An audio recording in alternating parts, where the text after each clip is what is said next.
Oh, look! Here comes our fearless producer! Gwynn and Chris starts right now on 97.3 The Fan. What's up, everybody? Welcome in to Gwynn and Chris on this Thursday afternoon. Tony Gwynn Jr., Matt Scraby with you to kick things off. Chris Ella will join us, next couple hours? All right, let's play a little game, everyone. He says 3:30. When will Chris show up at work? I'll say 4 o'clock. I'll say, he seems pretty confident about this one, but I feel like he's going to end up frozen on a runway somewhere, so... He's always confident. I'm going to say 3:45. Okay, 3:45. Which is crazy for me to say. Which probably means he's not getting on until 4 because we'll be in the middle of a segment. Now, before we get into the show today, I think, we all need to kind of put aside our competitive nature with the city up north in Los Angeles for a second. I think what's going on up there right now is terrifying and tragic, and all of those words that you can put in. I mean, whole cities right now on fire. Palisades fire, I think, is the one that kind of set things off. Meanwhile, there are other fires. Those have built up. One outside of Pasadena, one outside of Santa Clarita. The one that I think has been put on TV quite often is the one up in West Hollywood. You can see the flames burning directly behind the Hollywood sign that's up that way. And it is, we experience these fires yearly. But it still is shocking to see the type of devastation that we've seen. I mean, in Malibu the past 48 hours. Some of the parts of Malibu are completely gone. We're looking at pictures on the TV right now of the Malibu shores, and houses and restaurants and everything is just gone. I mean, the scary part is still 0% contained in the two biggest fires.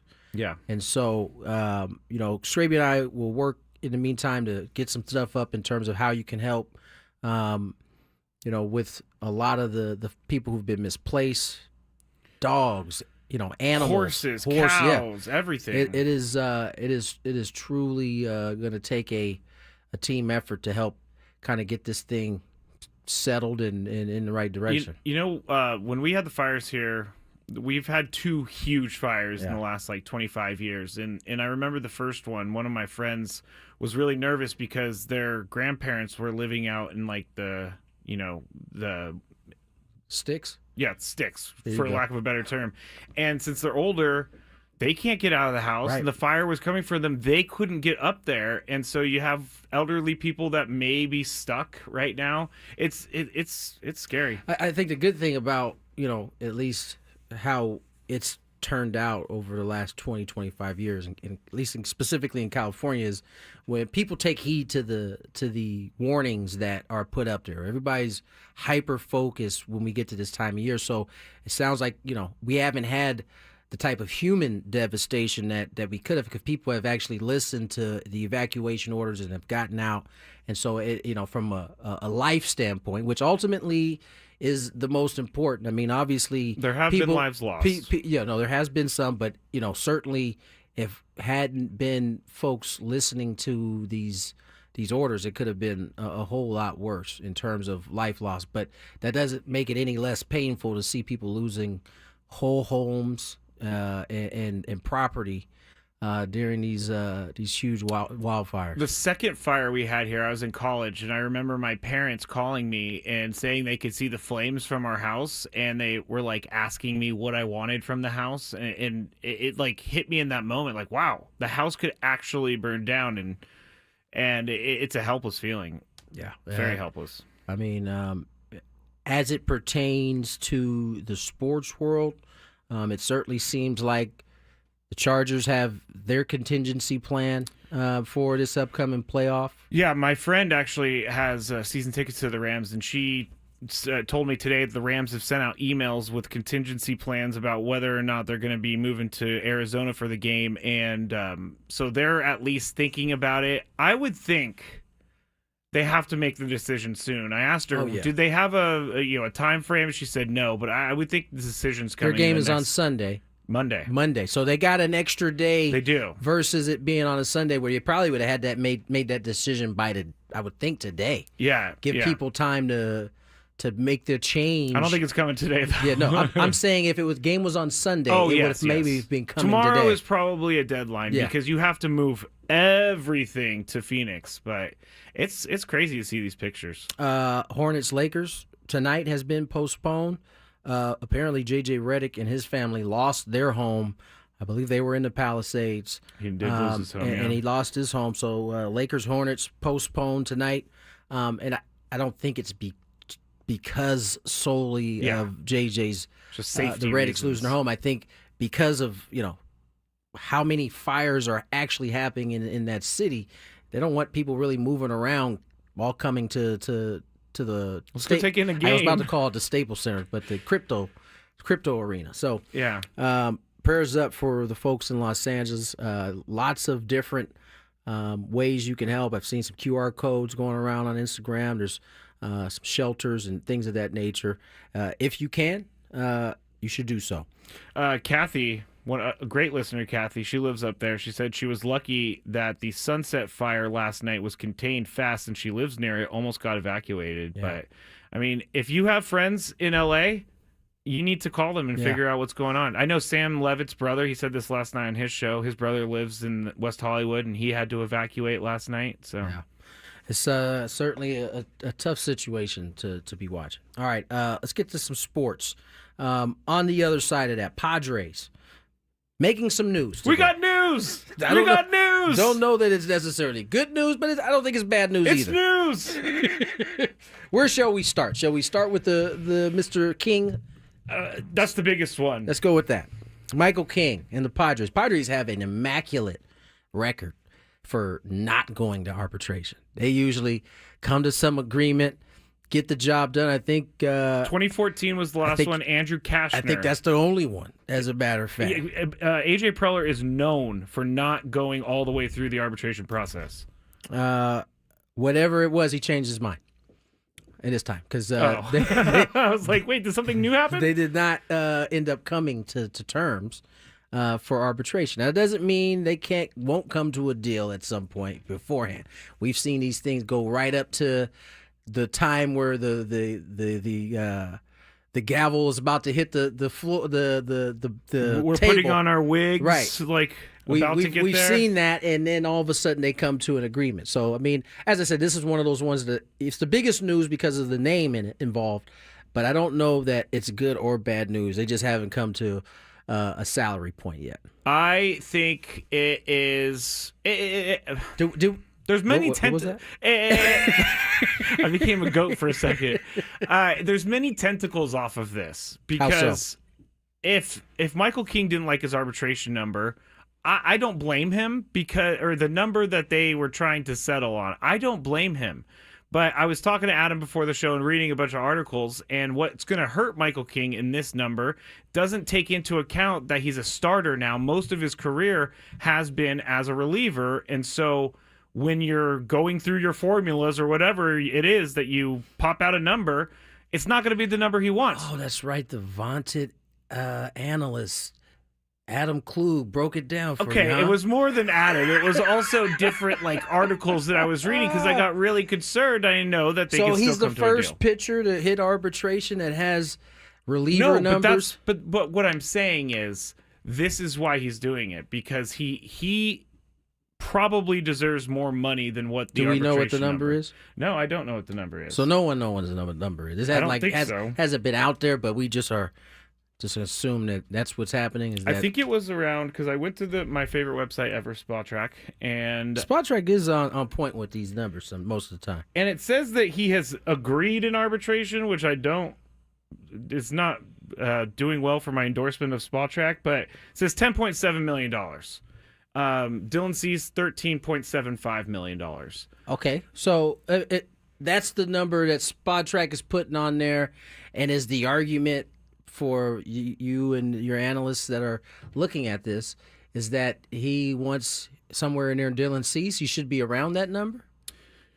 Oh, yeah, definitely. If Dylan Cease is getting around $14 million, then I think Michael King should get around $14 million. And then it went. You know what?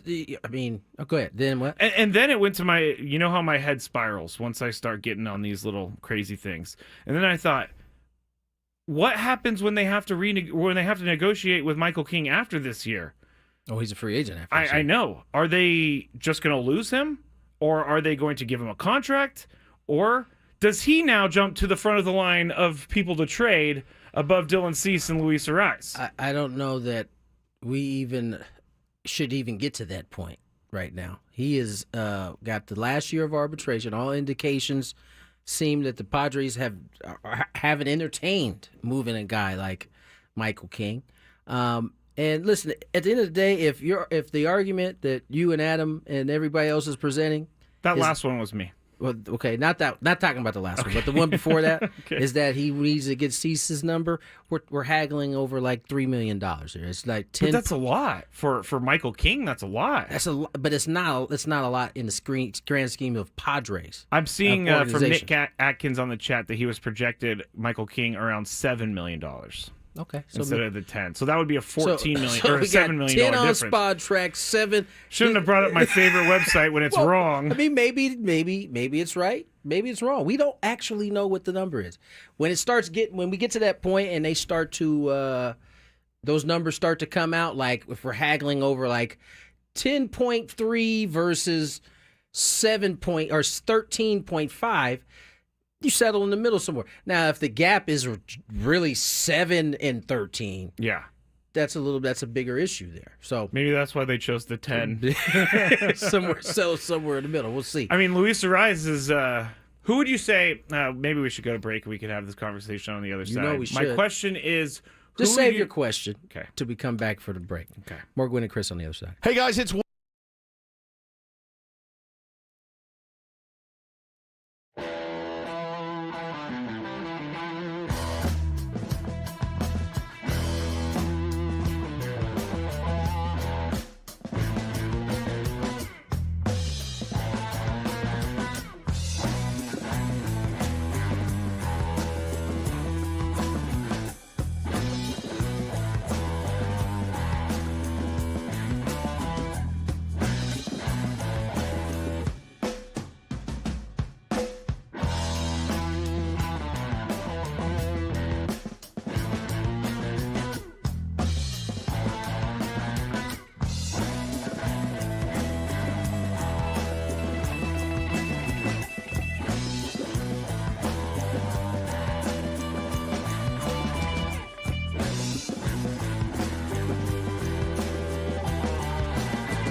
2:15 on the clock. Tony Gwynn Jr., Matt Scraby.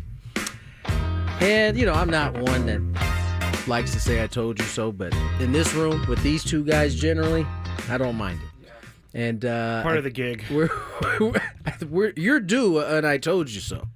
During the break, we got a text from our third partner, our third guy. Yep. Second of three, however you want to put it. Yep.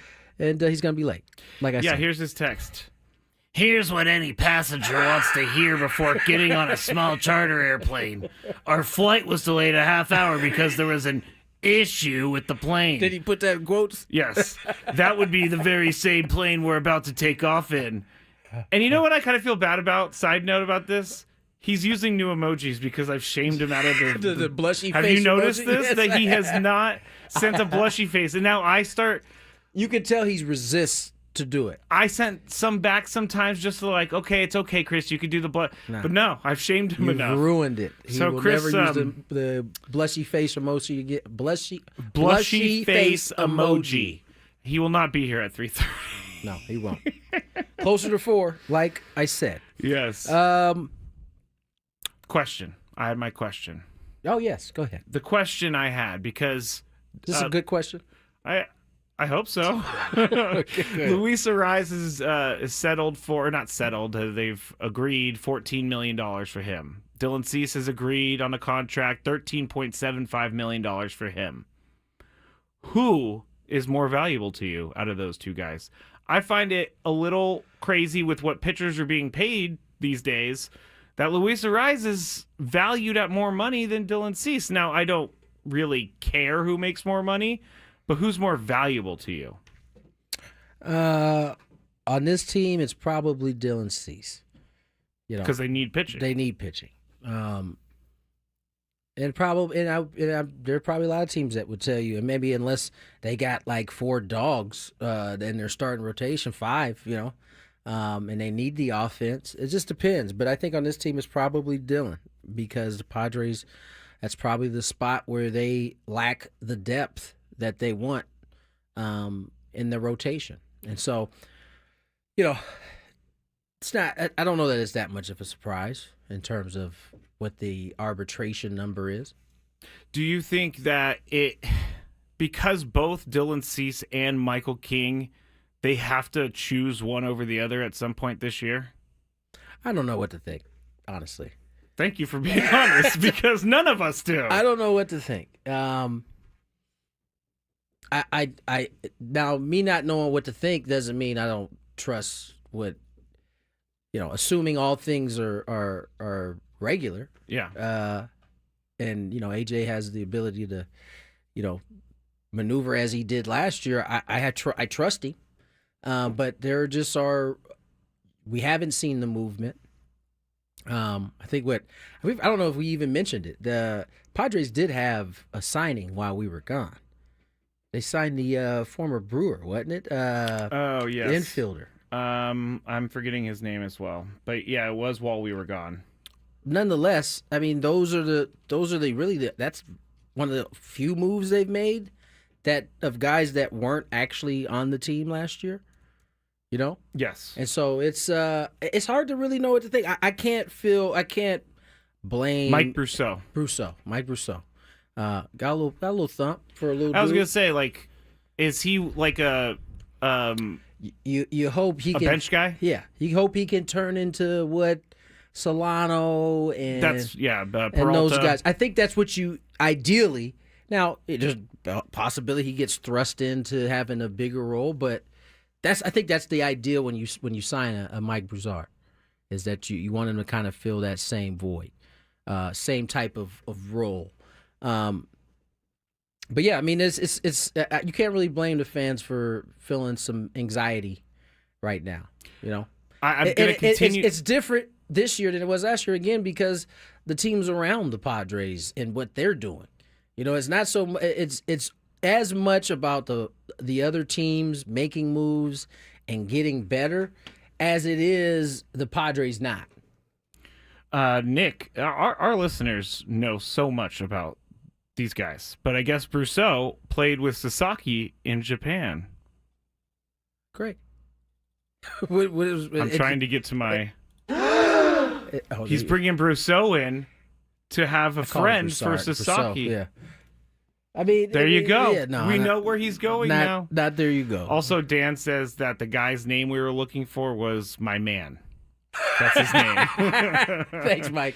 I didn't think to use my man at that point because I knew his name was like on my tongue. It wasn't like just a blank one like it normally is. Here's another one that the Padres agreed. They agreed with Adrian Morejon for $2 million, and they agreed with Luis Campusano for $1 million. I love Adrian Morejon, having him. I thought he had his best season of his career. Who was the other one you said? Luis Campusano. We always do. He's got they Yeah. signed a minor league catcher too yesterday. Did they? Now? Yes. Why am I missing all these news alerts? I don't know. Rodolfo Duran. Yeah. That was a quick work right there. That was quick. That's one of your better Well, that computer doesn't works right there. I'm sorry, Rodolfo, if you're listening, but that doesn't move the needle for me. They still need a starting catcher, and they're going to get a starting catcher. Why do you keep saying they need a starting catcher? They need a catcher. Well, they to have mix a in catcher with the other catcher they have. I'm not as high on Luis Campusano It as doesn't Chris matter. is. Who? Forget what Chris said. Who is it that you are going to bring in that's a free agent that you are going to be like, boom, yours to go. You go. You run out there. Yeah, thank you. You can't He's think in of Texas anybody. with the Rangers now. They're all signed up playing some places, the guys that you would want to replace him with. I'm very nervous about this, even more so now that we're having this conversation. Luis Campusano, they're going to give him as much time as he needs for $1 million a year. I mean, that's what's going to happen. And I hope that he can come through. But I don't know how you can go into this year thinking that he's going to be better than he was last year. You have to just Did you assume... go into thinking that Profar was going to be what he did this year? No, I definitely thought Profar, and I've admitted this many times, I was 100% wrong on Profar. I said it wasn't a needle mover. There you go. It sounds quite familiar, actually, what you're saying right now.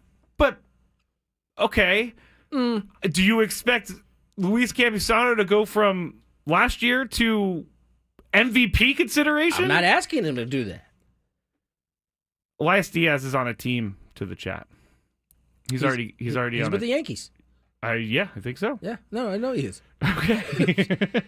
I just get nervous about this catcher. That's the only position on the field I'm nervous about is the catcher position because it is so important for this team and every team. Let me ask you a question. What's up? No, I don't want to ask you that question. No, why? Because it really doesn't matter. I just think the catching position is like far down the priority list, is what I'm saying. See, as a non-baseball Pitching, person, I would say left field. I'd even put relief above catching in terms of who I need to sign right now. okay, I can get behind that. I just see what the Padres have had for years. You're technically assuming. Well, I guess based on what Schulte we last heard Schulte say. Can't remember. I think it was on with Diaz is a free agent, by the way. I thought so. Elias Diaz. Yeah. He hasn't signed with the Yankees yet? Maybe that was rumored that he was signing with the Yankees. Yeah, he's still out there. The last time we heard from Schulte, he said that he made it as though I lost my train of thought. See, you threw me off with the Diaz thing, man. It's like right there.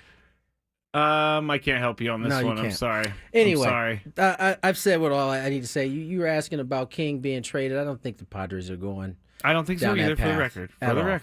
At all. So I just think there's just so many questions, and I have said I'm going to be patient, and I'm going to try to continue being patient. that's what makes it hard to talk about this team right now, is because there is so many questions, and we don't, in terms of the roster, and we don't have like any evidence one way or another. Yeah, that is why it's so difficult to talk about this. But we're on it.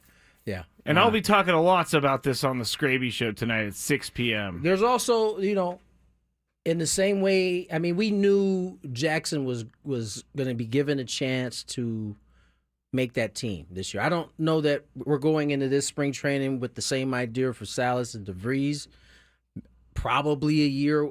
I mean, I think at best, you're hoping that come 2026, both of those dudes are like ready at the very least to compete for a spot. That would put them on the type of path that Jackson has been on. Yeah. The other question, I think, the expectations for Jackson Merrill. I mean, dude, quite frankly, should have won Rookie of the Year. Didn't. Thank you, Tony. Didn't, right? Right. What is this year? I mean, where do you go from here? I don't know. If you're Jackson Merrill, or if you're a Jackson Merrill fan, if you're a Padres fan, what is it that you're looking for Jackson to do next? Would you be content if he put up the same exact year? Yes. Absolutely. You should be content if he put up the same exact year. Are you want a little bit more? Obviously, I'm greedy, but I'll take what he did. Here's his stats from last year, and you tell me whether or not. I don't need to hear him. I can tell you, I'll take the exact same. Well, yeah, thing. but do you think that he has more than 24 home runs? Is he capable of more than 24? I didn't think he had 24 home runs in him this so first year. So the answer is he could be. Exactly. Once you make me a liar, I then will wait to see. I will no longer. Once you've made me look stupid, because I think I said I can't remember, it was 16 I think I said he was going to hit. Yeah, when we started asking the question. Yeah. Once you make me look stupid, now I'm not going to be as quick to jump out there. I'll wait to see from Jackson, because he's already shown me that he's got that kind of pop, and it was easy. It wasn't like he was out there trying to do it. It was just the beautiful left-handed stroke. A couple of the chats say a good year for Jackson Merrill would be avoiding the sophomore slump. So they would be that to me means they'd be more than content if he put up the same exact year. Yeah, if he hits 24 home runs, hits 292, drives in 90 runs, and has an OPS of 826, you take that all day. And you can't, but to me, you can't go into the season thinking that he's going to be better than that. You can't expect for him to be better than that. I think that would be foolish. I think hoping he can produce the same rate. I think. Based on how things are right now with this roster, I think Xander Bogaerts is going to have his best year as a Padre. You know what I'm saying? Because that was good. Thank you. A little DMX right there. DMX was one of the flesh of my flesh, blood of my blood was one of the first CDs I've ever bought. Was not corny at all. That was money. Thank you. It almost went over my head. I had to kind of reach back and catch it. I mean, but he has to be his walk-up song. X gonna give it to you. It has to be that. Anyway, he has to have a great year. I mean, when you think of, as I said, right now we don't have Jerickson Profar's production in the lineup. He's not on the team. You don't have Kyle Gashioka's production. He's not on the team. Because of that, and whatever you want to say about Kim in his last year, you're not gonna have what he was able to give you at any point last year. So. As I said, right now, he's the one dude that highlights that his year is going to have to be a step up. We're walking a tightrope this season. Well, we're walking a tightrope right now with no left fielder. Yeah. No second catcher. Because then I'm thinking, okay, well, we don't even necessarily know who the shortstop's going to be yet. And that's what I was trying to get to with Chilt. He said, if we get to that point, we know Bogey can play short, and we'll address it when we get there. But we're not there yet. So they may still be exploring the possibility of bringing somebody in. I don't know who's on the free agent market. Don't know who's available via Usually trade. It's someone that no one's paying attention to is what AJ gets. Right. Alex and at that point, are you better? Yeah. What about him? Well, we talked about him a little bit yesterday, and I thought a lot about him. Even though his hitting numbers aren't that great, he had a bad year last season. He's a good left fielder, and if Jerickson Profar doesn't come here, then he can be relied upon defensively. I do too. He's a left-handed bat. He has a chip on his shoulder against the Dodgers. He just plays with an edge to him that's not the same as Prof, but I could see that being a kind of a match for the Padres if it got there. I think obviously Jerickson the dude you want to bring back, especially considering the fact that we are in middle of January, about to be in the middle of January, and he still hasn't signed. And so maybe that's as I said Monday, maybe that's a good sign. Maybe the number is coming back towards the Padres where they can make something happen. So. He does have Scott Boras as his agent, though. So does he still have Scott? I'm pretty sure. I felt like after the last time he changed up. No, that was Jordan Montgomery. No, I'm talking about you remember Jerickson wasn't a free agent. He was a free agent at the time before that, the Colorado one. Oh, the Colorado one. I thought after that whole fiasco, he changed it up. But never mind. It doesn't matter. Going back to my favorite website, Spot Check. Spot It Check. says it's still Scott Boras. Okay, maybe so. So, we'll see what happens. A lot of questions to be answered. All right, let's get to the break. When we come back, talk a little football. Get ready for this. I can't. I tried to throw a pass to Tony in the He studio. threw a frisbee instead. I don't know what I'm that like, was. it's like more of a first down signal than a throw, to be honest. We'll talk a little bit of college football. Obviously, the playoff kicks off today. Was it semifinal? Yep, Final semifinal. four. Mm-hmm. Penn State, Notre Dame. Mm-hmm. We'll get into it next on Gwynn and Chris.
Maybe here, 97.3 The Fan. Gwynn and Chris, I'll be back on later today at 6 p.m. with the Scraby Show. Chris said he was going to be here by 3:30, but he's on the tarmac right now. I tried to tell Scraby that wasn't happening. You did, and I felt, because he's actually this time, usually they fly commercially. Yeah. And so they're at the charter. They're at the mercy of Southwest Airlines. But Chris is traveling with them, and I think this may be. This is a charter. I understand, but I think my point is that every time maybe Chris is the common denominator. Maybe he is the reason why these things keep happening. We're gonna have to bring that up to him later, because a charter, you're supposed to take off at the right time. There's no passenger delays. You're supposed to get there, and then when he gets there, it's gonna be like 10 degrees. So this is gonna be a great day for Chris, for sure. A great day for Chris. Padres came to agreements with players on arbitration, so we already talked about that. We'll talk about that as the show goes along. But right now, we have a lot of football happening this weekend. Tonight, Penn State and Notre Dame, and Notre Dame's actually, Tony, dealing with a little bit of an illness going through their team. I saw this. Now, I saw reports today that it has actually gotten better, because apparently there was some concern. The statement says it will have no impact on the game. Yeah, today it says that. But the way they wrote the article earlier today was it was kind of an outbreak, basically, in their camp. And so, listen, I think the article's probably right. There's probably nothing that would have stopped these guys from playing, but it would have been a storyline if they all walked in and they were just hacking on each other the whole game. That would. I mean, I don't know how guys. Whenever I hear about someone playing through an illness like the flu, because I remember as a kid, Steve Young one time had the flu, and he was literally throwing up on the sidelines between series. And I'm just like, how do you do that? Because when I have the flu, there's literally nothing in the world that's going to get me out of bed. I've always found that when I'm sick and not doing nothing, I feel worse. Really? When I'm actually, like, if I have enough strength to work out or just be active, I feel better during that time. So, I mean, I can understand why guys, can play and still do things, because I actually feel worse when I'm sick and not active at all. No, I'm just sitting in bed all day. Probably why you feel like crap. Can someone bring me some chicken soup?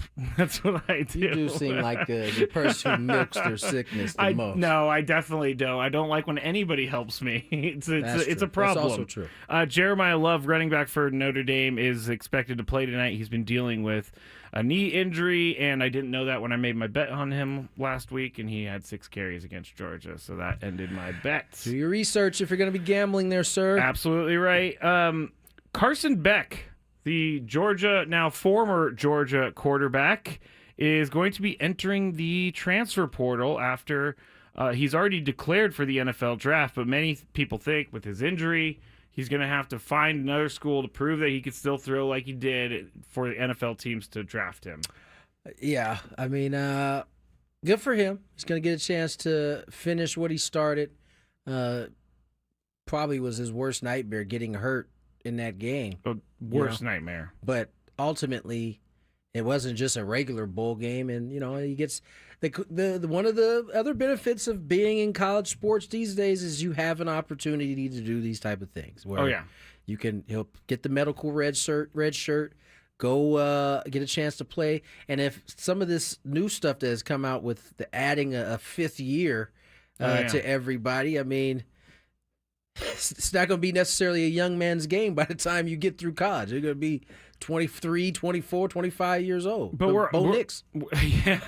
We're already seeing the benefits for the players, that is, because these guys can make money now. They don't have to force themselves into the NFL anymore. In a lot of cases, they didn't have a choice. They couldn't force themselves into the NFL. But now they can develop, or now they can go make a couple $1 million and prove that your arm is still good. All of that. Yeah, it's a positive. It's one of the positives with a lot of negatives as well. Yeah, lots of negatives.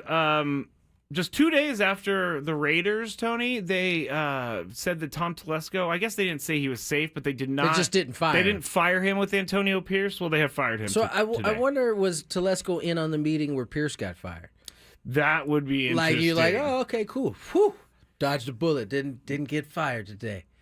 It's only to find out 24 hours later that you are indeed fired. Yeah, that would be tough. Tom Telesco, obviously we know him here in San Diego. He's only with the Raiders for 1 year, 1 or 2 years. He was Colts, Chargers, Raiders. Yeah, once he got let go from the Chargers, but I mean, I think Tom Telesco is going to find another. This is his second GM job now that he's been let go from. I mean, he might very well have to take a break.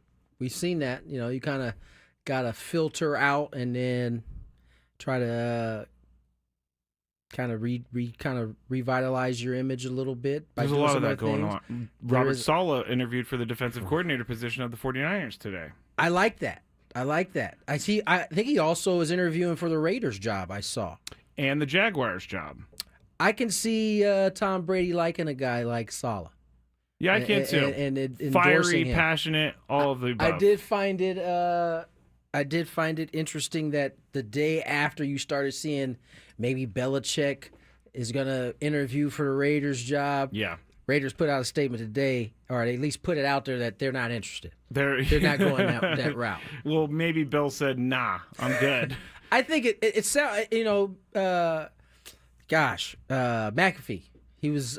You're a Pat McAfee fan now. You know what happens is now that I am, not watching news anymore. It's on sports. It's on ESPN pretty much 24/7, and so a lot of times, especially recently, my dog has been a little sick, and like which one? Axel, the big guy, and his farts are just like Wait. permeating the room, and so it's keeping me up, and so I will go into my game room, and I can't. Once I'm up, I can't fall back to sleep unless the TV's on. So Pat's on there. You know what I'm saying? Sometimes. And they had Bill's offensive. What's the Lombardi? Okay, Lombardi was on the show, who's joining that UNC staff, and he was saying that Bill Belichick is committed to North Carolina. I'm glad to hear that. And it makes sense. It's like not only are you dealing with yourself, but you also invited these other guys to come in and gave him a job. I mean, Lombardi was doing weekly hits on McAfee before. He used to be an Odyssey Empire insider. Before this job. So I don't think it's that easy just to pick up and be like, you know what? I changed my mind. I want to go back. You got your son there as well. Yeah. So, and he's the coach in waiting. So you wonder if that blows up if he leaves before he ever coaches a game. You know what I'm saying? So Bill needs to coach for his son to take over, okay? His son has no track record whatsoever other than... That's not true. His son definitely has a track record. Of coaching under his dad. Oh, I think he had just coached a year without his dad. I think he did in the NFL this year. Okay, I'll stop with my nepotism stuff. But hating, man. In the Big Five, I have a question about Dion. We'll talk about him because he was on Good Morning America today, and he talked about what the conditions would be for whether or not he coaches in the NFL. And we'll talk about it later. I have the clip, but I have thoughts. I'm sure you do, Scraven. What else do you got? I love Dion. No, you don't. I do. No, you don't. I don't like Coach Prime. You're the same guy. I like Primetime. Don't like Coach Prime. You could argue that that Primetime was far more cocky, arrogant, but that was all of that. Character on the field. That was a guy that he played on the field. He's kind of like he's being himself now. You don't want him to be himself. You want him to play the fake guy. Yeah. Primetime was way better. No, he wasn't. Primetime was so much better when he was doing his high step. That's because he was playing. He was entertaining you with his own skill. Yeah. Yeah, we'll see what happens with Colorado. And by the way, all those people that were on the Dion Colorado train this year went really quiet because the team faltered down the stretch. They didn't fall. They lost one to Kansas game. And then they lost in the Alabama Bowl. Oh my God, is that faltering to you? Losing your bowl game after going 9-3 or whatever. And losing to Kansas, yes, you can't be losing to Kansas. You are so whack and a hater. It's cool, I still love you. I'm not whack. You are whack. All right, let's talk about some of the games this weekend. We'll start with the Steelers and Ravens, which is on Saturday at 5 p.m. Zay Flowers. Out. Yeah. Does that affect them? I think it does. I mean, that's their... I will say this. Lamar's thrown the ball well enough where I don't know that he needs Zay Flowers, but it's a big loss. Huge loss. Remember, before the last game that Baltimore beat Pittsburgh had their number. They say that Pittsburgh is Lamar Jackson's kryptonite. It was the one team that he struggles with. So are we after one win, or are we going to just say, "Oh, he's figured it out"? Now, that being said, he's playing his best football. Pittsburgh Steelers are probably playing their worst football right now. Oh, yeah. They've lost, what, 4 in a row? 4 in a row after they were in the driver's seat for that division, up 2 games, and then lost 4 straight. Baltimore caught them. Yeah, we still have our Mike Tomlin talk to do that we've been teasing. Maybe today is the day. Maybe today is the day. Maybe today is the day. It is a slow day, but yeah. So the Ravens are going to be hosting the Steelers Saturday night. That I like is the Ravens. First, me too. But they're 9.5-point favorites. Does that change anything in regards to a bet on the spread? Nah. Okay. This is the first game though. Yeah, playoff it does game. change. I mean, it does? 9 is a lot for these in 2 the games. playoffs? Yeah. It's on Amazon. I saw this that. game. So, Saw that. So you know Chris won't be watching. Yeah, which is just so stupid because it's not that hard to get on I think I Prime will Video. remove myself from the stat view that you have put me on and watch it regular for the playoffs. I have to go back and forth between the next gen view and the regular view just because the next gen view sometimes gets a little bit too much. It does, and you don't get the commentating. Not all of it. Yeah, that's what I'm saying. You Like get some of it. Once the play is over and they start kind of throwing like you don't get anything. And then you have that guy that goes ding ding ding. ding. Who I'm trying to. Lamar Jackson has 1 yard per carry this game. Every time he averages 1 yard per carry, the Ravens lose. Ding ding ding ding ding. Isn't that what it's like? That's good. Yes. Chargers and Texans are the first game of the entire NFL playoffs. Saturday, 1:30. I feel like Texans are home. I feel like the Texans. First of all, the Chargers haven't been to playoffs in a very long time. Correct. So, well, no, that's not true. They blew that game against the that's Jaguars right. The like Jaguars 2 years ago. Feels like a very long It time. does. The funny thing about it is, I lost my train of thought. Go ahead. No, the funny thing about it is that the Texans are having a home game. No, is that the Texans always get stuck on the first game. I've noticed this too. It's like, yeah, you're Texas. And the Chargers probably are lumped into that kind of same group right now. Yeah, I don't know why the Texans always play the first game of the first postseason. game of the postseason every They're year. like, let's just bury the Texans. I gotta say, Nobody will be watching this one, so go ahead. What channel is that one on? CBS. Of course. The rest of them are on. See how they did that? They put it on regular CBS network. where it's a regular network. You can watch it You anyway. have to watch Right. that one. The other one, we're gonna tax you to watch this one. You gotta come to Prime. You're gonna have to pay to watch the good one. So I don't know. Texans, they're one and done. I think the Chargers win this game. think so. Yeah, I think they do. I don't know about the next round, but I don't have any faith in the Texans right now. They haven't looked like last year. They scored 2 points against the Ravens on Christmas Day. Yeah, That's that bad. was. Yeah, you're right. Next game, first game on Sunday, 10 a.m. Buffalo Bills hosting the Denver Broncos. This is a Bills all the way. Yeah, I hope the Bills put 50 on them. I really do. I have a feeling Bo Nix will keep it close just because. I do too. And the most interesting thing, and we didn't really talk about this with the Baltimore-Pittsburgh game.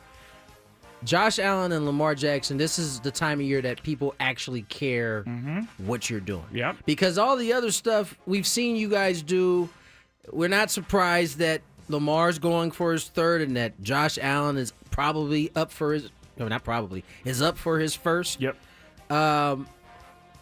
But this is, we were talking about what they've been doing all year. We said this at the beginning of the year. Yeah, I think it was like the first couple of weeks. Yeah, it doesn't really matter until they get to postseason. This is where it matters. It is. And the reason why I bring that up is because,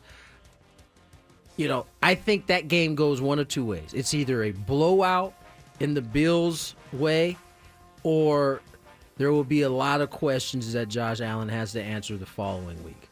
And that That's means going to be a hard press conference because if they Bo lose. Nix, and as much as I have kind of lost some respect for Sean Payton and how he handled the whole Russell Wilson situation, he's still a very good coach. Clearly by what he was able to do in a very short time. I mean, even Denver last year was on the cusp of They started terrible, and then they got better. They got right. They were on the cusp of getting into the playoffs. So yeah, they were. I will credit him. He's done a terrific job. It's never been in question how good a coach he was. That is true. Next game, 1:30 p.m. on Fox. Packers at Eagles. Jalen Hurts to play, I've heard. So I said yesterday that he is out of the concussion protocol. He's not actually out of the concussion protocol. He was just at practice throwing. Yes. Still in the protocol. But signs are pointing that he will be... When they start doing physical activity on the field, it means that they're leaning towards coming back. It's headed that way. This is an interesting game because I think this one could also end up like the Bills and Denver game, where it's either going to be a blowout, Eagles are going to run them off the field, or you got Jordan Love. I mean... Say what you will about him. Dude has played some pretty good football these last couple of weeks, and he's dangerous enough. And I know he's got some elbow issues. He's had some tingling in his hands. See how he combats that, but he's dangerous. He's more dangerous than Bo Nix is. A week 1 rematch when they're in Brazil, and the Eagles just eked it out. They had, I think Malik Willis had to throw a Hail Mary at the end of the game. Real quick, what do you think the upset watch is on? Oh, the upset watch, based upon a lower seed being a higher seed only, Commanders over the Bucks. That's a weak one. That's an easy one. Okay. Give me out of the game. I don't believe that the other team. Okay, so you don't think the Broncos? You don't see one. Okay, I'll go with the Broncos because they have been really good this year and they've won games that I didn't even think. That's they would be the one in. that I see that could be the upset. You know what I'm going to go with, Tony? I'm going to go with the Vikings over the Rams, the 5 seed over the 4 seed. Okay. We still have 2 games to talk about. We'll talk about them later, but we have the Daily Gambit. We made some bets yesterday. We have some bets for tonight. That's up next on Gwynn and Chris, 97.3 The Fan.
3 o'clock.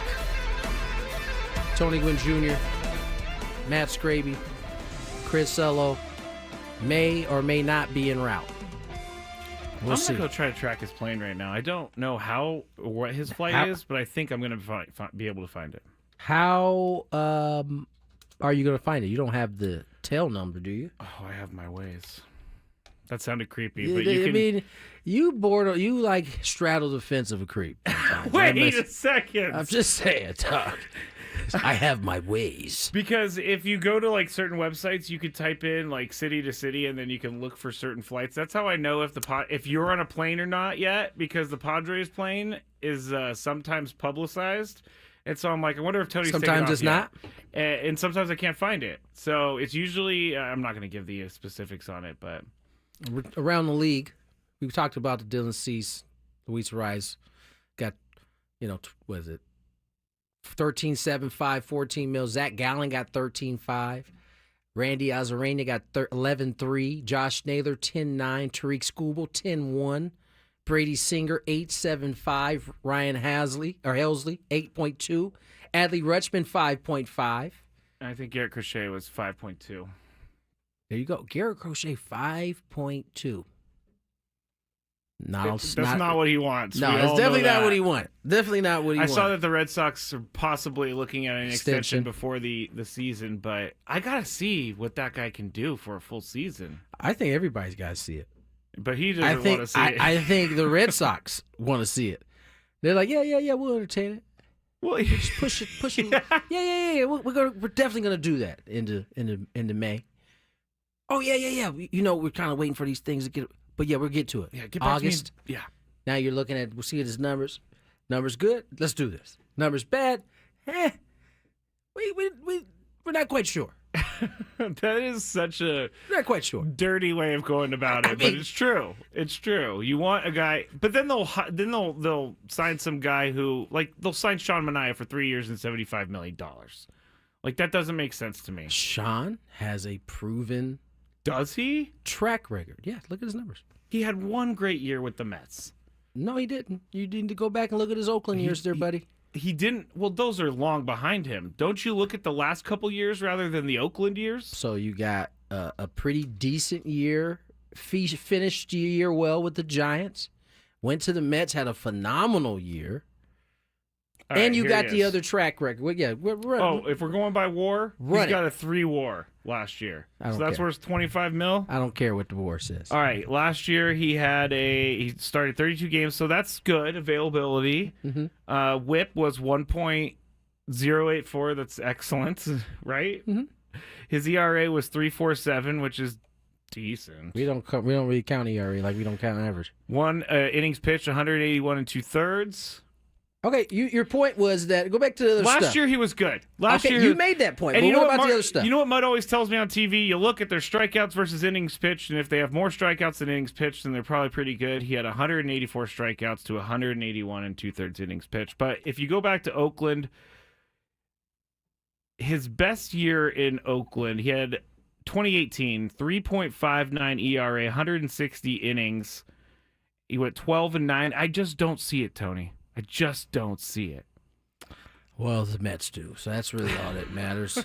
I guess You right. only need one person to believe. The Mets were that Yeah, and I person. don't know why I'm wasting my time on a guy who's not going to play for the Padres anymore. So Because I you like to complain, man. That's you like to complain. It's all right. I feel like I feel like that's part of your who you are. You got to complain a little bit to feel better. it is true, and I found Chris's flight, I believe, and it does look course like you it's did. in the air. Oh, it's in the air. Yeah, So I mean, it says that he has. It says it's landing in an hour and 14 minutes. so it's going to be beyond 4:00. He's not going to get there till 4:00. He's not even going to get on this air until about 5. We got to tell him he needs to stop giving us these times. What do I tell Chris every time he says, "Oh, I'll do my best to get there"? I tell him, "Don't worry about it, man. We got you." Yeah. Because I know he's not going to be there on time. It's first day. Second That's true. day, tomorrow, he'll be fine. Well, because he's already in his hotel room. It's good. And then on Friday, we have no We have idea no- what's going to happen. no idea. We're at the mercy of the charter flight. All right. With that said, let's go to the Daily Gambit. Do you like money? I think about money a lot. Do you like money without doing anything? Winning. Do you want to make money while watching sports? I think Washington is immortal luck. Washington! Woohoo! If you answered yes, this is your segment. Just don't blame us when you lose. Nothing is ever your fault. It's your game. Take it. Gwynn and Chris go through the top bets of the day in the Daily Gambit on 97.3 The Fan. Daily Gambit is our daily sports betting segment here on Gwynn and Chris. Please, everybody, gamble responsibly. We made some bets last night, and here is how they went. First bet, Aztecs. We haven't even talked about the Aztecs yet. Aztecs beat Air Force last night, 67-38. They were 19.5 point favorites. We all chose the Aztecs. We were all correct. 29-point difference there, so the Aztecs covered the spread. The first half, they were closer than I think a lot. This is the team that I see this a lot with this Aztecs team. Close first half, they pull away in the second half. Yeah, I thought that watching the first half, it was going to be one of those. We kind of Like, came in really? a little light. Yeah. But they turned it on. They beat them. They beat them down like they were supposed to beat them down. Yeah, 67-38. So good job, Aztecs. Now, Gonzaga, they were playing USD. Gonzaga, 31-point favorites in this game. You guys chose Zaga. I had USD. And guess what, Tony? I knew I should have not picked Gonzaga. Gonzaga won, but they only won by 13, 93-80. So Eight. there you go. Good showing. You know how many USD. point difference that is? 13. Then, Tony. nice work. 13. Nice work. Someone said that my math, how I do my math, is how their kindergartner does their math. the And I 9 said- thing you were talking about? No, the 82 minus 59, 80 Yeah. minus 59 plus 2, you know. Yeah. Yeah. Keep those comments to yourself, everyone. That one stung a little bit. I'm not a It feels like it stung a little bit. I'm not a mathematician. And yes, I am neither- saying math magician. Neither am I, but I didn't have 30 on yours, that one that you're talking about. You might be better at math than I am. I am not good. Now, if you want to talk about space, let's get into it. Oklahoma City at Cleveland. I'm talking about. I thought our next bet was about space, and I'm like, what? Oh yeah, how long Yeah. will Elon Musk survive in space? No, he's not going to space yet. Oklahoma City Thunder last night at the Cleveland Cavaliers. The Cavs were 2.5 point favorites. This is, I think Keith Smith said, one of the most look forward to regular season games he's had in a while. And Tony chose the Cavs. I chose the Cavs. Chris chose the Thunder. Cavs win by 7, 129-122. It was a good game. Was a Back good and game. forth. Dylan Mitchell. Donovan Mitchell? Dylan Mitchell. I don't even know who Dylan Mitchell is, but Donovan Mitchell. I've never seen anyone ever do that. Yeah. He didn't do none of that last night. No. Rough shooting night, but nevertheless, Cavs got the win. Yeah, they did, but he ruined our next bet, which was Shai Gilgeous-Alexander, his number of points -10, and then it was Donovan Mitchell straight up. Who had more points? Chris chose the SGA. We chose Donovan Mitchell. SGA at 31, minus the 10, 21. Donovan Mitchell, as Tony just said, terrible night, 11 points. That's what made it all that more impressive that Cleveland won that game. They did it largely without Donovan Mitchell, who is their best scorer. Yeah. A lot of contributions up and down that team. Tells you that they have a complete team, Tony. On that night, it tells us that. We'll see. The next one was another who scored more points because the Bucks and the Spurs played. Who would score more? The Greek Freak at -5 or just the Freak, which was Wemby? And Chris and I chose Wemby. Tony chose Greek Freak, which is Giannis. He scored 25, minus the 5 is 20. Wemby only scored 10. Greek Freak, grown man, Wemby, not quite. You know what's... Yeah, not quite yet. He's just an alien right now. Well, that's so Not funny. not a grown alien. Because Yahoo Sports loves to call Wemby an alien, and so I get a lot of It's push a notifications. part of his it's like his logo on his shoe. Ah, okay. I don't look at shoes. Yahoo but... didn't come up with that themselves. No, but it's funny because last night it popped up on my phone. It says Giannis does not believe in aliens, and I was like, I gotta click on this dude. I gotta see what this dude had to say, and it was because he doesn't believe in Wemby because he shut down Wemby last night. Yes, he did. Yahoo with the good clickbait. They're good at it too. They're Sports very Illustrated is good. probably the best, but Yahoo right there next. Until you click on the Sports Illustrated story, and then AI it's takes some over. Computer. All right, last one. Women's basketball. Xavier at UConn. UConn minus 50.5 points on the spread. Tony and I chose Xavier, thinking there's no way they lose by more than 50 points. Chris chose UConn. UConn won by 54, 81-27. That's crazy. Without Paige Becker. I don't even know if she played or not, but Without Paige Becker, I don't know if she played or not. I knew that she was injured, so I'm going to go back and look real quick. I was hoping you were going to confirm that for me. I don't even know. She didn't even play. I don't know if she played or not. She did not play last night. Okay, there you go. Thank goodness. And they won by 54. Yeah. Wow. Yeah, Xavier, come on now. Come on now.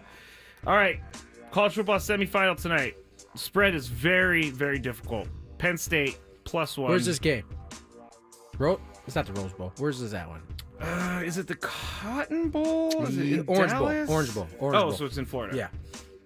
Weather will not be a factor, I would think, Yeah, because this time of year. Yeah, I don't know actually. Yeah. Actually, I don't know. Who are you picking? I'm taking Notre Dame's the favorite. I'm taking Notre Dame. You're gonna take Notre Dame. I'm taking huh? Notre Dame. Kinda What's their head coach's name? Marcus Freeman. Marcus Freeman. Boy, I would pay to have his hairline. That's what James Franklin said. I know. I saw that. His hairline. I mean, is you could do some nice cuts with that hairline, man. Yeah, he does have a pretty solid hairline. Man. He's young. He's like in his 30s. So he's got a good hairline. James Franklin, that was a funny line that he It doesn't was. have a good hairline. I feel you, James. I mean, I'm where you're at too, but God, that hairline is so nice. It is. It's also, I didn't think that the conference question was as awkward. Yesterday, James Franklin basically called out Notre Dame for not being in a conference. You know what was while more the awkward? coach was next to him. You know what was more awkward was the hairline thing, because he was like, "How old are you?" And and you can see him be like, "I don't know if I want to give my age. I'm 38." See, exactly. Look at this hairline of the guy. Like, that was more awkward than the conference talk. thing. I didn't think that either side took offense to what what was being said. Yeah, it was just kind of awkward, I guess, because the coach of the other team who's in that non-conference is sitting right next to you. Yeah. But And Marcus you know Freeman what? did a good job of not giving away That is you have to expect those type of questions when you go to those type, because you knew that's probably the question that's going to be asked. That's probably one of those questions that the PR team should know is coming. Yeah, totally. You know, you're the only team in this playoff that's independent. and we're having so many questions about seating and how people get there. It seems like it's only gonna lead to that anyway. Yeah, I think so too. Especially with how much people are talking about that now. I just want to pick Penn State because I know it's going to anger Chris if they make the final. And they're +1, so why not? I'll go there. Penn State it is. There's not many bets out tonight. There's a top 25 game between Purdue and Rutgers. Honestly, Tony, I don't care about Purdue and Rutgers. You need at least 2 more bets, dog. Okay, we're going to bet on the NFL tomorrow, so let's go look at the NBA bets real quick. For everybody who's tuning in, Chris usually does the bets, and he told us he was going to be here we here. go. I got you some bets. All right. I got you some bets. We should do Phoenix, Atlanta. Okay. Let me see what the spread is on that. 6.5. For who? Phoenix. Phoenix, 6.5. I'll go first, I guess? Yeah. I don't know. Trae Young just hit a big 3 to win a game, but I'm going to go with Phoenix. I'm going to go with Phoenix. I'm going to go with Phoenix as well. 6.5. They're playing some pretty good ball. All of a sudden, Beal, whose name is on the trading block, has kind of stepped up his game a little bit. So, yeah, I'll go with the Suns. All right. What's our next bet? Second NBA. Oh, this is a good one, actually. This is a sleepy good one. 2 young teams. The Houston Rockets, 24-12. The Memphis Grizzlies, 24-13. This one could get spicy, I'm telling you. Because they're just young, up-and-coming teams? Ime Udoka definitely has those guys playing like little bulldogs. And we know how hot Ja Morant and the Grizzlies run. Yes, that's true. So I can see this turning into it's something happening that we might need to be talking about the following day. Did you see Zach Edey get mad at Draymond the other day? I did, and Draymond had a great take on this. I didn't hear it. He was talking to Baron Davis. Since we already passed our time, we got to go a little bit longer. I know, He said, Baron Davis asked him if there's any real beef between them, and he said no. But he said it does seem like somebody has told Zach Edey that I'm like the bully. And so, like, he's ultra aggressive around Draymond because he's almost like, I can't let him think he can just bully me around. But Draymond's like, it ain't that kind of party. But it also leads him to believe that there's a piece of Edey that's like, all right, I got to kind of show my toughness because Draymond's It makes sense. Yeah. Because Zach Edey's not known for being like no, but when you watch you watch those 2 games, it's like he's definitely highly aware that Draymond is That's got to be coming from the coach. Coach, team, his own eyes. He doesn't need any. True. He's been watching the NBA long before he got in there, and Draymond's pretty much been doing the same thing. He has. He has not changed. But I like the way that he explained, like, no, there's no beef. But I think he is overcompensating because of my reputation.